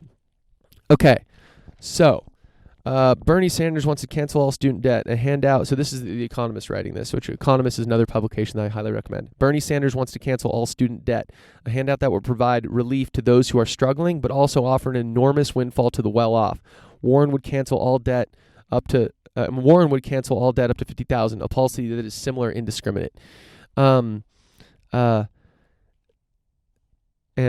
just keep reading what they said. The Economist has long argued in favor of such a repayment mechanism. So Linking repayments to income makes it impossible to be impoverished by student debt and frees graduates to take risks early in their careers. So rather than fuking, oh, we got some bikers coming here. That's fucking chill. Okay, so rather than, we got some homies coming here. Hell yeah, how we doing? Right on. Just having some fun here talking to myself. Right on, brothers. There we go. Be safe. Go Spartans. Right on. Hell yeah. Hell yeah. Woo! Okay, we got some bikers just go through. I'm up here sitting on a mountain. That was fucking epic. Okay, cool. So, the economist long argued, linking repayment to percent of income so that people can still take risks. So Congress should also clamp down on low-quality for-profit colleges. These institutions depend almost entirely on federal student loans for their revenues. The taxpayers foot the bills. All the Democratic candidates recognize this problem. Republicans are supposed to be suspicious of feeding friendlies at the government trough, but they are in denial. I love that. I just think this is an interesting little tidbit. I don't really need to add to it other than to say, pie in the sky things like wiping all student debt is actually going to help well-off people as well a lot. Enormous windfall to them. It's not just going to help people that that aren't well off. And also, it's important to, I think it's important. We don't want to just remove agency from everyone, right? Like, people need to be held accountable for their decisions. So if someone,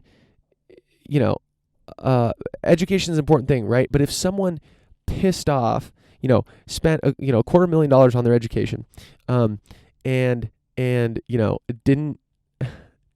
didn't get a good job after because they didn't get good grades, and now we're just in a mountain of debt, and then we just wipe that clean. It's like, yeah. Now, I do think it's just a tough situation. Like, you can't just we're not just gonna bail everyone out. Like, there's a clip of some dude arguing with Elizabeth Warren. He said, "So I save money for my kids' education. I have a friend who did not. They would vacation, do all this shit. His kids are in student debt. They have a shit ton of student debt. My kids don't, because I saved and worked hard to save for their and help them pay for college. So you're telling me because my friend went on all his vacations and pissed his money away on other things, his kids get to bailed out and mine do not? It's ludicrous.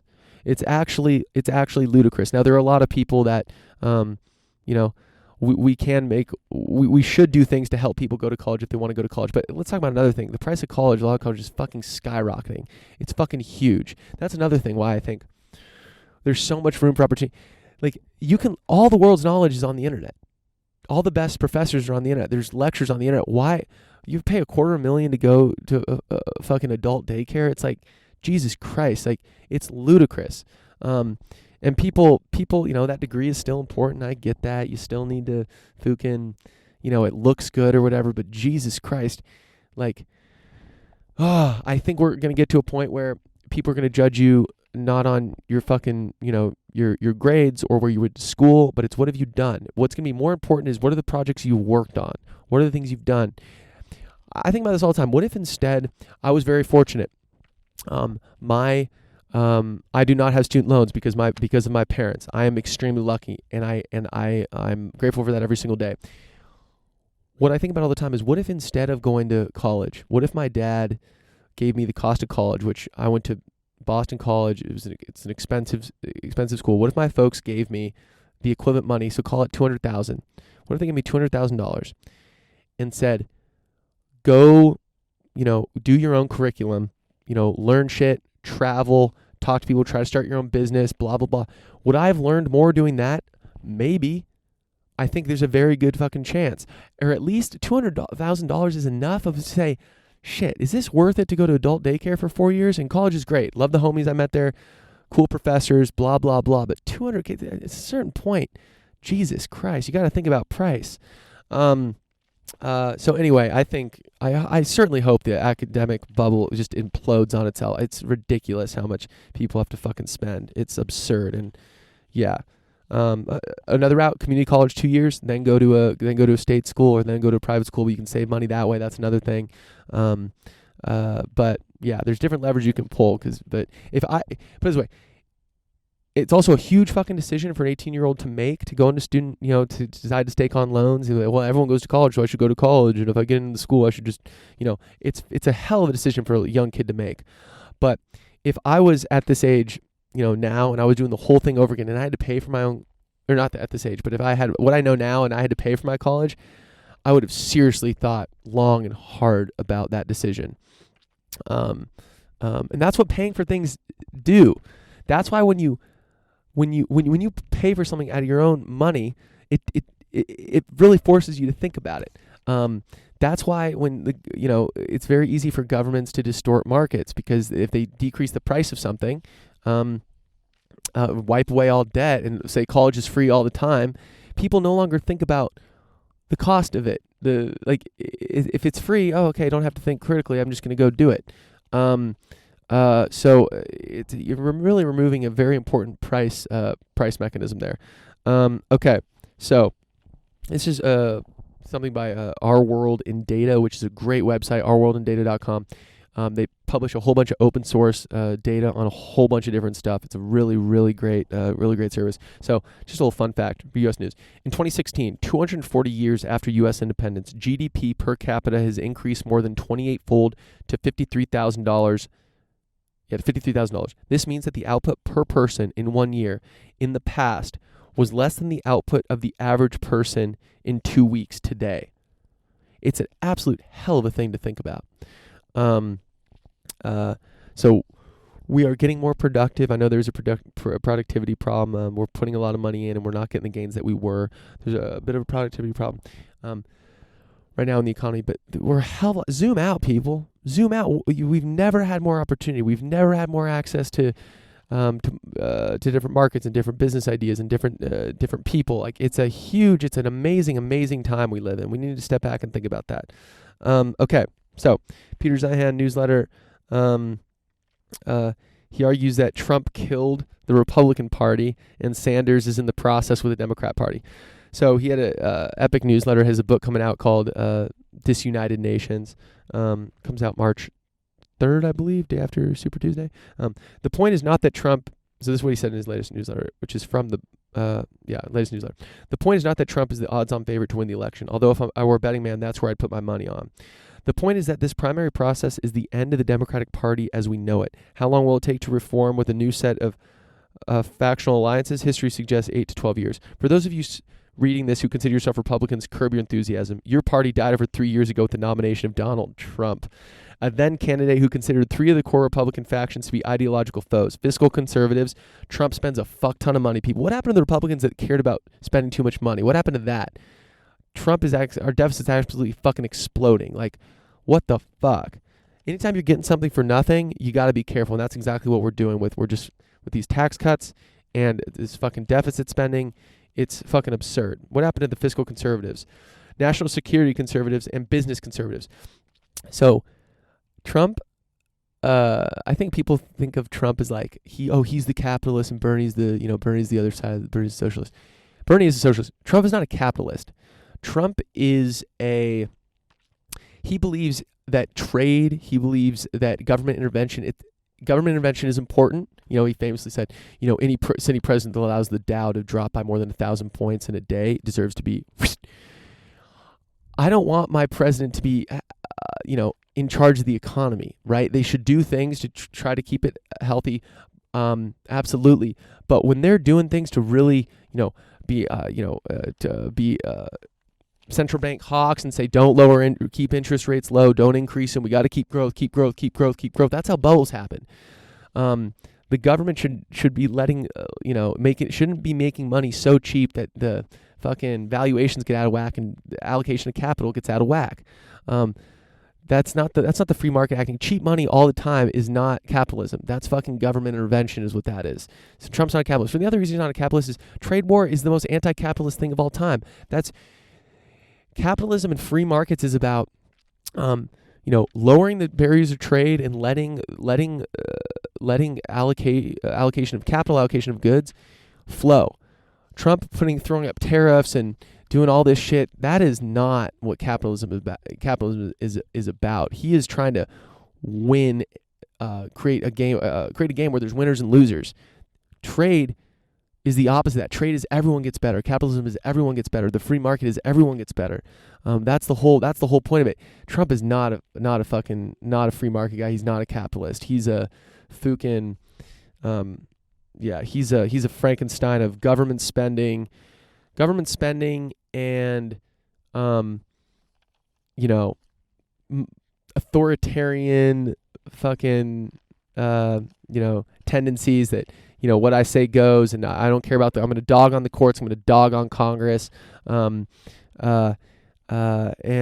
just disrespect as well, and like that. He's just the things he says, even to our own veterans. Like, what are we talking about, guys? The Republican Party, what the fuck? Like, you guys actually used to stand for something. Like, what the fuck is going on right now? It's insane. Like, this guy he's totally, you've hit your wagon to him, and instead of upholding the Constitution, instead of upholding the United States, you're just trying to get reelected and by feeding into his base. And you've attached yourself to him, and your party is gone. Your party is gone, and it needs to get rebuilt along some shit. Hope it's not Don Trump Jr., because that wouldn't be rebuilding your party on anything. Now let's dog the Democrats. So both parties are now non-functional. The Democrats are shattering along jagged ideological lines. The Republicans have been hijacked by their equivalent of Bernie Sanders. We've been here before. We'll get through it. It just takes a roughly decade-long transition period. The Democrats are starting now. The Republicans started 3 years ago. It's nearly, let's see, another thing he said in this. I'll get to that in the no gradient track. There's your, I said no gradient did, we'll see Super Tuesday is coming up. I'm recording this before Super Tuesday. No gradient endorsed endorsed Joe Biden, because I think he's the most likely. He's not a socialist. And I think he's the most likely to win the nomination, beat Trump. So when I said that, this was before Bloomberg. Bloomberg was kind of heating up in all his ads, and he was going up in the polls and all that. We're going to see how Bloomberg does on Super Tuesday. We'll see. We'll see if a New York City businessman Jew can do, is that going to do well in these Midwest kind of swing states, southern states? Like, is that going to do well? Who knows? But right now, we'll see. Maybe I'll update the post if it's looking like Bloomberg's gonna be the guy. I'll update those. But right now, I gotta vote. I think I'm gonna vote in the Democratic primary. I haven't voted yet. I'm trying to wait as long as possible. Gonna vote for Biden. Biden's got problems. God, watching him speak, it's like he's always stumbling and shit. It's like, goddamn. Bloomberg, he's got some baggage for sure. But those are the two things I'm thinking right now. I don't think Bernie Sanders can beat Trump. I don't think he can beat Trump. I think it's either Bloomberg or Biden right now. I think Biden. We'll see what happens Super Tuesday. It's gonna be a hell of an interesting primary process, and then the general election is gonna be an absolute cobra fight. We'll see what happens. So, last section, we're starting to pick up here. Okay, we got world news. Obviously, COVID-19. The Economist, it's their latest cover. They said infected countries can expect 25 to 70% spread. And I'm like, well, a lot of countries are infected. We're starting to see the U.S. Italy's gotten it. 25 to 70% is a hell of a lot. That's insane. So we'll see. We'll see what the deal is with this. The fact is, it does have a higher kill rate than the regular flu. So at first, it was my dad every day. I don't get it. I'm trying to sleep. I don't get it. He's got the Today Show going. I don't get it. The flu is just as... So this is killing, it's killing more people than the flu. It's killing a higher percent. So if you get it, you have a higher chance of dying. Higher risk people, typically older people, young babies, are at high risk. So that is a bad thing. We want to stop the spread of it. Also, it's a new thing. We don't, so I think that, that's another reason that I think governments are being cautious. It's like, it's rather, with something like this, it's better to be too cautious than not enough. So we'll see what happens with that. But right now, the biggest effect, people have died, but the biggest effect right now, that is caused by it is not the direct effects of it. It's the effects that governments are closing schools and travel is being diminished, business is being diminished. That's the biggest effect right now, and we'll see what happens. Damn, a beast bird just went by. Go right. Let's see if you guys get it in the camera. Damn, I don't think it's gonna go right. Come on, nah, or she. Who knows? Let's take a look at this view behind me. Damn, that's epic. We got a little cloud cover, so I'm not baking out here. Love it. Okay. Okay. So, anyway, in other world news, so the exclusive, the CIA secretly owned the world's leading supplier of encryption systems to other countries. Crypto AG sold rigged machines to more than 100 nations, including Iran, India, Egypt, Italy. It was the intelligence coup of the century. Okay. So, Crypto AG was a company based in Switzerland. It turned out, find out due to German, Washington Post and some German journalism, we find out Crypto G was owned by the U.S. So these cables that people, these telegraphs and shit, cables people were sending 50, 60, 70 days, the U.S. and their allies could fucking read a lot of this shit. And it's absolutely insane. So here's all I'll say to this. The U.S. lied to... General Clapper lied to Congress and said, when asked, do we do bulk data collection? Does the NSA do bulk data collection on American people? He said no. Turns out, Snowden revelations, they do. I think that's the biggest, honestly, people don't talk about that. I think it's the biggest demerit within recent memory. The biggest demerit, that's to put it lightly. The biggest demerit on the U.S. government in the last, when did those revelations come out? Somewhere around 2010. I forget exactly when.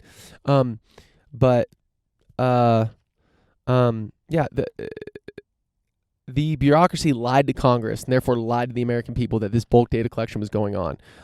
So here's what I've kind of settled on. We now live in a brave new world. You have to assume that if it's not end-to-end encrypted and the app is open source, you have to assume the government can read it. So anything backed up on Google, anything backed up, anything on Facebook, anything whatever, anything Apple, if you have your iCloud shit backed up, that can all be read by the U.S. government, and they're going to look at it. That's a fact. Full stop. No one's going to dispute that. But I would go a step further. Basically, if you want to ensure that your communications are private and are not tracked, the only thing, and I talked about this, is the only thing I think you can trust the most. WhatsApp has proven itself as that we know of, it hasn't been breached. Maybe we'll find out that the U.S. government has access to that. But Signal, the Signal app on Android and iOS by Open Whisper Systems, is completely open source. The FBI has actually subpoenaed Signal. We need to get messages. So they legally have to comply. Signal responds. They literally showed them all that they can give. The only information that they can give, that Signal can give about your account is I think it's your last connection time and or your account creation date, I think, and I forget. It's 2 pieces of information that are not very important. They don't know the contents of your message. They don't even know who you're messaging. They also have sealed sender. When I send a message and it goes to Signal servers, they don't even know who it's from. They only know who it's going to, which is a super, super interesting. And I don't think WhatsApp has that. WhatsApp isn't going to be as secure because they do things they do some things where they'll keep data at rest. I don't think Signal does that. They'll keep your messages at rest. So if someone uninstalled, or if someone sent you a message, I saw this recently on WhatsApp. Someone sent me a message and I didn't have WhatsApp installed, and I reinstalled it, and I therefore got a new private encryption key. That message, they had to wait for that other device to come online before it could send me the message again with my updated encryption key. So they do some kind of fancier things. Anytime you do any fancier things, there's a wider chance of getting screwed. But so just you have to assume that the government's, if it's not end-to-end encrypted, the government can read it. Full stop. Okay. Wall Street Journal, U.S. officials say intelligence shows that Huawei has been able to use backdoors to secretly access mobile phone networks for more than a decade. Huawei rejected the allegations. So, so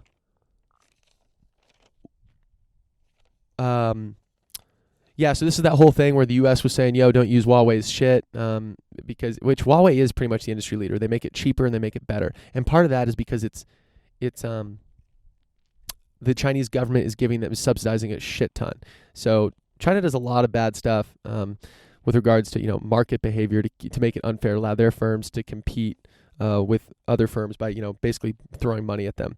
So we all remember, or maybe we don't, that the U.S. was saying don't use Huawei's shit, but they didn't provide any proof. And now I don't think there still is proof. They haven't provided, but they've basically said that yes, Huawei has the ability to access backdoors. So it's important to know, in any telecoms equipment, they have to put backdoors in so that the government can legally, track people. That's how they find criminals.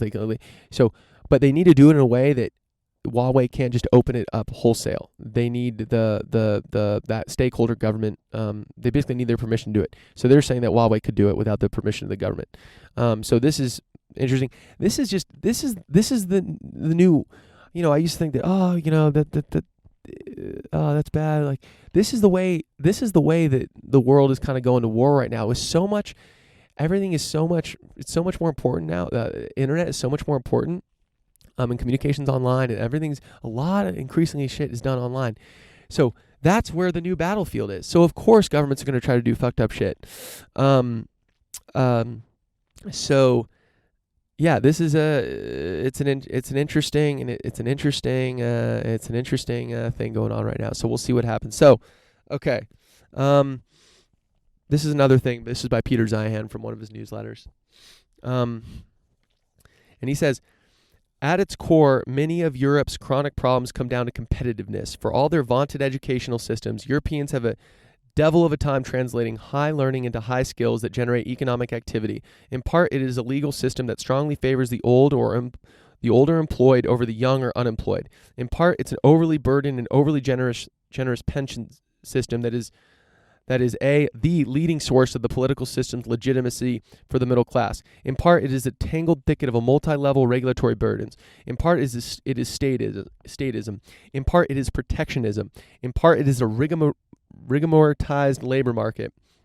In part, it's an economic system that discriminates against new economic sectors in favor of state support for the largest players of old industry. So ask yourself this. Why is there no big tech company that's come out of Europe? The EU, the UK, so no major, why is it only Facebook, Apple, Google, Amazon? Why are these the companies, why are those all based in the US? Now, part of that is, Silicon Valley goes back, that kind of got us with CPUs. That made that space, but they were doing military research there originally. Then that moved on to, they had some smart people there with some government stuff going on. Then that moved on to kind of Intel, and that spawned this other shit. So yeah, some of it's right place, wrong time. But you really got the European economy. Still, the biggest economies, or the biggest companies there are like fucking VW and these old kind of companies that have been around for a while. Where are the new companies? And you gotta ask yourself. A lot of people say, oh, we need to be more like these European countries that have these fat, bigger social safety nets and these different regulations, shit like that. Now, yes, maybe we do. There's certain things we can fix here, especially when it comes to healthcare. Full stop. Totally agree with that. But what I will say is, don't blanketly think that what they're doing over there is any better. They've got their government. Their government is held. These fucking old firms. Especially in the automotive, they've got the governments there by the fucking balls. They really do. We think the U.S. government is corporate interests. Yeah, well, at least new players can come into our system, right? They've got. I'm not seeing the dynamic economy, the dynamic EU, economy hit the scene, and I think there's something to be said about where these new firms coming out. So. Again, it's just an interesting thing to think about. The internet is the single biggest, it's the biggest new thing in the last few decades. Well, the smartphone as well. So, but you got to ask yourself, where are the big firms? And there are billion-dollar companies. The other thing is Spotify. There are companies taking advantage of it, but where are the $100 billion companies? Where are the $50 billion ones?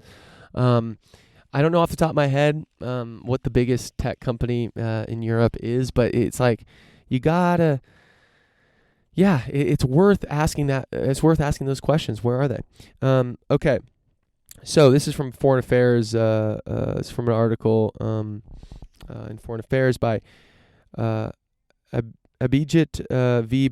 Banerjee and Esther Duflo, butchered those pronunciations, but it says, if China's growth falls to 5% a year, which is not implausible, and stays there, which is perhaps optimistic, and if U.S. growth continues at 1.5%, then it will take at least 35 years for China to catch the U.S. in per capita income.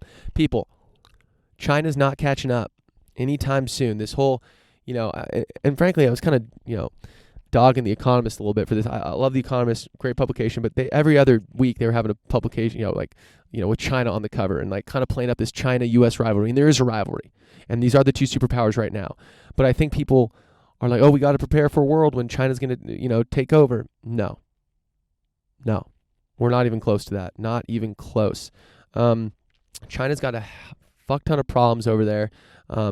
Xi Jinping is he's a dictator, full stop. That's not sustainable. Their debt to GDP is a lot, debt to GDP is higher than us. They have a lot of, I believe it's a lot of corporate debt.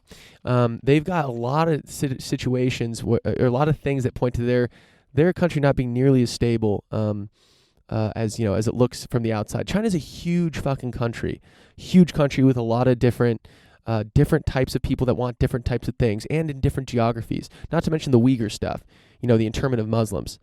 It's absolutely insane. 1 million Muslims interned, and then this brainwashing shit they're doing. Dude, is that an economy? Is that a country you're betting on to be a leader in the world? No. Nope. No. Now the U.S. has a lot of problems. Well, maybe the U.S. has problems. The U.S. isn't perfect, but I don't see any other country that that I would, number one, even want to be the superpower, and has shown itself to be. The U.S. has certainly abused it, but we're not abused it in some regards. But I think overall, been a pretty decent steward of the world. World War II. Fucking decimated Europe. We helped them rebuild. We opened up markets. We protected the trade routes with that Bretton Woods agreement, and we said, listen, we're gonna get rich. We're gonna open up our market. You're gonna get rich. We're all gonna do this together. And yeah, we've done some. Yeah, there's been some fucked up shit. I don't deny that. But in terms of a country, I'd rather have at the helm. I can't imagine anyone else taking that. Europe's got its own problems. They're trying to figure their shit out. The EU, Brexit's leaving. They got a lot of debt situations going on over there. Greece, it's like that. There's no one even close to the stability of the U.S. right now, in terms of economic growth, in terms of just general stability. I know it seems like politics is tearing us apart, but zoom out. We've been through situations like this before. We're doing relatively okay. Yeah. So China, stop with the China fear mongering. We're gonna, it's good. They've lifted hundreds of millions of people out of poverty. They're starting to do shit. They're starting to take more capitalist approaches, but they will be hampered because at the end of the day, it's a dictatorship, and their government puts their finger on the scales of people that have relationships with the government, are going to do what the government says, and are going to be nice to the government. The best companies in the world and the brightest people aren't able to do their work because, don't create the best work when they have to worry about the government. Full stop. So that's just an interesting little tidbit there. Okay, so let's see. Oh, world news. Okay, so Vanguard big. This is John Bogle, created Vanguard. Vanguard put out, and I tweeted this out, put out a good post on, stay the course. Here's what they said regarding the markets dropping recently. We encourage investors, as we have for ages, to hold a diversified portfolio of assets, to remain disciplined by avoiding impulsive decisions based on fear, and to stay focused on their long-term goals and plan for achieving them. Short-term, 10%, 20% drop, let it happen. You don't have to access that money for a while. Don't sell. In fact, if you need to access that money, it shouldn't be if you need to access that money soon, it shouldn't be in the stock market. It should be like a target date fund or a mix between bonds and maybe a little bit of equities. Don't put all your money in the market. If you need that money soon. So stay the course, people. Don't freak out. The market will be just fine. Look, we just had a huge, 2008 financial crisis, great recession, great financial crisis. That shit was a gut punch, and look where we are now. Sometimes it can be 4 years stagnant, 5 years of fucking, of fear. But zoom out, think long term.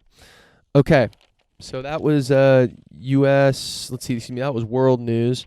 Okay, sweet. We are actually making progress here. Okay. Oh wait. Yeah. So, another thing, another little tidbit I forgot to mention. U.S. news: suicide is the 10th biggest cause of death in the United States, deadlier than traffic accidents and homicide. I did not know suicide was the 10th biggest. I didn't know it was more than traffic accidents and homicide. And frankly, I thought traffic accidents and homicide were a lot higher than I thought they were within the top 10. So that's just a little tidbit, a little interesting fact. Okay, so how are we doing on time? Not even gonna look because I know it's insane. Okay, we're almost done, people. We've got a few more things on no gradient tracks that I'm going to read out here. So again, no gradient tracks is where anytime I come across a forward-looking statement, I track it, and then follow up with it, see if it's accurate. So the last one we did was John Bogle. Then I went and did the other news. So now I'm going to read through the last stuff.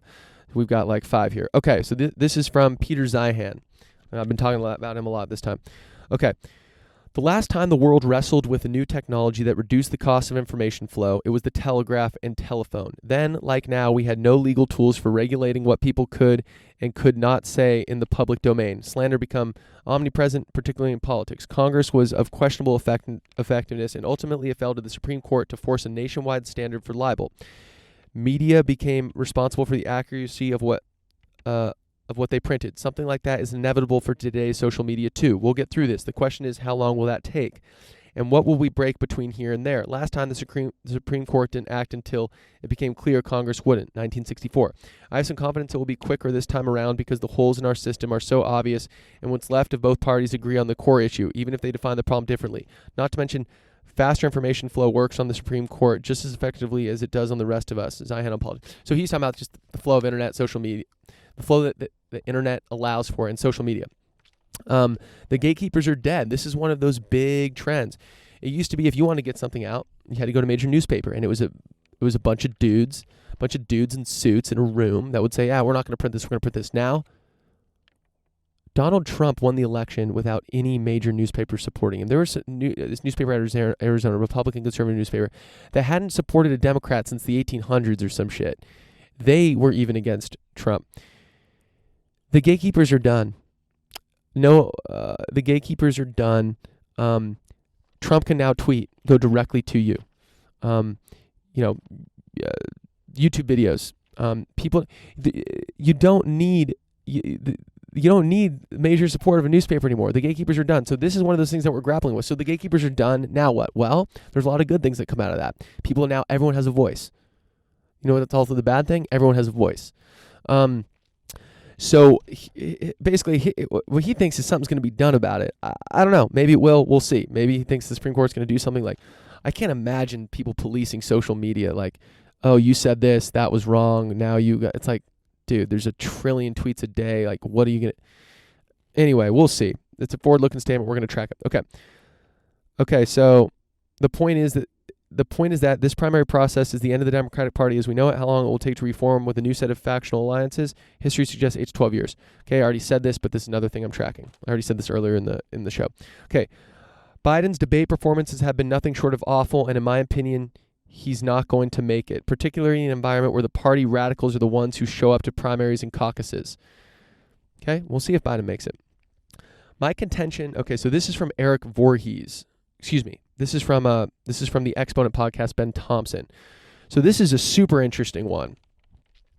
He thinks the smartphone, nothing's going to usurp it for, sounds like several decades. Like this is the big thing. There's not going to be a new big thing. So here's what he says.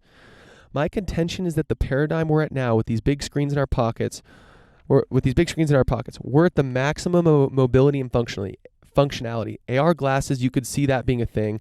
I just don't think it's ever going to be as big of a thing as the phone. This is going to be, there's going to be things that are going to be less significant and less important than what we're at now. I think we've reached the peak of what matters, and what happens after this is all going to be built around the assumption that the single most important paradigm in smartphones the single most important paradigm is smartphones on one side and hyperscaler clouds on the other. And just as we will have mainframes and we still have PCs on the other side of the hill, we will still have IoT, we will still have AR, we will have VR, but I don't see them ever rising the level of importance as eclipsing the smartphone the way the smartphone eclipsed something else. I don't think this is the end of technological innovation. I don't think this is the end of new things. IoT is a massive market. Voice assistant, big thing. AR, VR are all going to be big things. The cloud is going to evolve. There are going to be new ways to compute. But if there's not an eclipse, if there's not something that disrupts or displaces what became before smartphones, then it follows in my mind that the companies that are still most likely to dominate in those areas, the downstream areas, are probably going to be the companies that are most essential to this top of the hill. The 4 biggest companies right now by market cap are Apple, Microsoft, Google, and Amazon. My suspicion is that in 10 years, it will be the same 4. So this is interesting. I think we think of technology constantly changing. Every 10 years, there's kind of a new paradigm. First it was mainframes, then it was the PC, then it was the web, then it was the smartphone.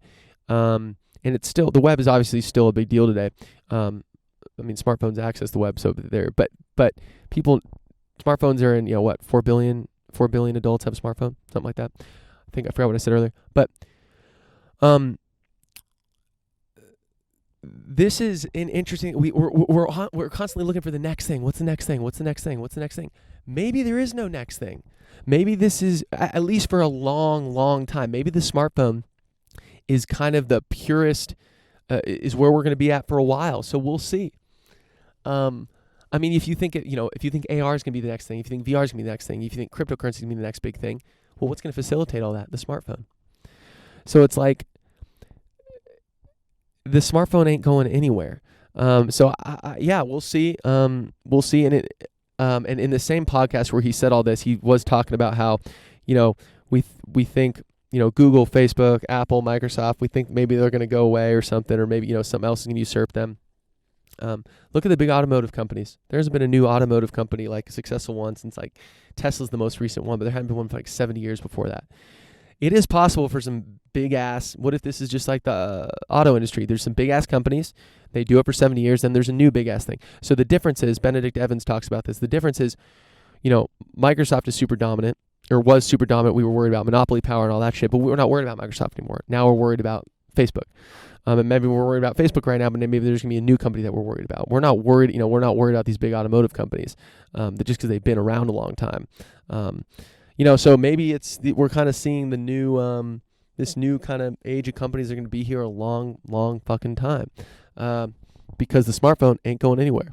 So I think it's an interesting, I think it's super interesting to me because it's contrarian, because everyone thinks, okay, there's going to be a next big thing. Well, what if we're here for a while? Everything about that. And it doesn't mean things aren't going to get better. The smartphone's going to get a hell of a lot better. Everything's going to improve. Everything's going to get faster, better battery life, et cetera, et cetera. But we're at a point where, we're at a mature phase in the smartphone. Maybe thing where the real innovation is going to happen is going to be outside the smartphone. It's going to be things built on top of the smartphone that the smartphone facilitates. Cryptocurrency, AR, VR. We'll see. Okay. Eric Voorhees, he's big in the blockchain space. I forgot exactly what he does, but he's been a Bitcoin hardo for a while. So this debt bubble can't continue. I think within 3 years, but certainly within 5, you have a major financial meltdown, and crypto will probably be ready enough to be a credible alternative for a lot of the world. Okay, so I'm going to track this because I'm going to tweet his ass within 3 years and probably 5. I don't think this is going to happen. I don't think we're going to have a major financial meltdown where everyone's like, oh, we got to go to crypto. I don't see it happening. So this is the shit I'm talking about. You'll have these people, the extreme people, say these things. I'm like, okay, dude, relax. So we'll see. I think it's an interesting take. He's big in the community, but we'll see. Okay, so here's some more, 2 more Zyhan, no gradient tracks, and then we're call or done. Class dismissed. Okay, so in times of economic degradation, and particularly the sorts of broad spectrum economic collapses that are on deck for Europe, governance tends to get dicey. The idea that the EU's pan-governmental system will survive the economic collapses to come is, in a word, hyper-optimistic. Even now, in times of relative wealth and stability, democracy is failing in Poland and Hungary, while the far right is becoming politically respectable in Australia, Italy, the Netherlands, and France. The political fringes in Germany, both left and right, have even odds of dominating the next national elections at the expense of the centrist parties which have ruled since the war. We'll see. That's interesting. We'll see. I love this. Just Cobra sticks his stick. Greece will never recover. Greece's agriculture, energy, financial, and industrial sectors are, for all practical purposes, gone. Greece only continues as a state because the EU shells out money for it to exist. This is the price that must be paid for the euro to have any international credibility whatsoever. So he thinks Greece is going to be gone. That's hilarious. I don't know. This guy will say things. I'm tracking him. I don't agree with everything he says. Frankly, I don't have the credentials to agree with, things he says, or most of the things he says. I just think they're fun to read. I think he gets me thinking at least. And that's why I talk a lot about his shit. Okay. Well, this has been epic. I was kind of halfway through there. I was like, fuck. I was like, damn, this is, and now the sun's just coming out. So, damn, look at this view. Again, we're in the Verdugos. Came up here, self-quarantine, COVID-19. Thank you. If you've gotten to the end of this, please hit me up. Like, I would love to hear from you. Dick@nogradient.com. I'm on Twitter, Dick C. Lucas, Instagram, Dick C. Lucas. Let me know if you've, and let me know your feedback. Honestly, I think a lot of I have some friends that listen to the whole thing. And some of them, I think, they say, dude, I listened to it, and I don't know if they listen to the whole thing, but God bless them. I like them. I love them. But let me know if you finish the whole thing. I really want to hear from you. Send me a text, email me. Let me know feedback. This was fucking way too long. I do understand that. Maybe it wasn't. Maybe I need to do shorter once a week things. The problem is once a week kind of spinning this up and getting the editing going. Oh, is that a ladybug? Oh, fuck yeah. There's a ladybug over here. See? Beautiful outdoors, baby. Yeah, we'll see. Let me know what you think of this. Maybe I'll move to a week. The hard thing is with a week is the constant editing. It's like it takes some time. I work with Charles Finley Finch on this. He's my cousin. He's my homie. He's my brother. So he helps me do the editing on this stuff.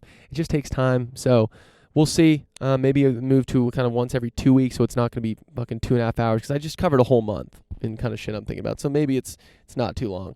But I understand people got short attention spans and you got more shit to read and listen to than just me. So honestly, thank you so much. This is Stone Experiment, shooting from the hip number 2. Shroomshot. Probiotic drink, helps with gut health. Lion's mane. There's some interesting studies out of Japan. They've done on some mice for cognitive abilities with lion's mane. Now, I'm not here to say that I'm not a health foods guy. It's like, oh, if you drink this, you're going to be superhuman, blah, blah, blah. I will tell you this, that if I take 2 of these, I do feel the active effects. I do feel more wired. And maybe that's placebo. Very well could be. All I know is I got some homies that are working on a thing. Justin, Shawn, Dunn. Product tastes good. They've got 2 of them. They're working on a 3rd flavor. If you're in the LA area and you go to these health food stores, check it out, Shroomshot. You can order some online.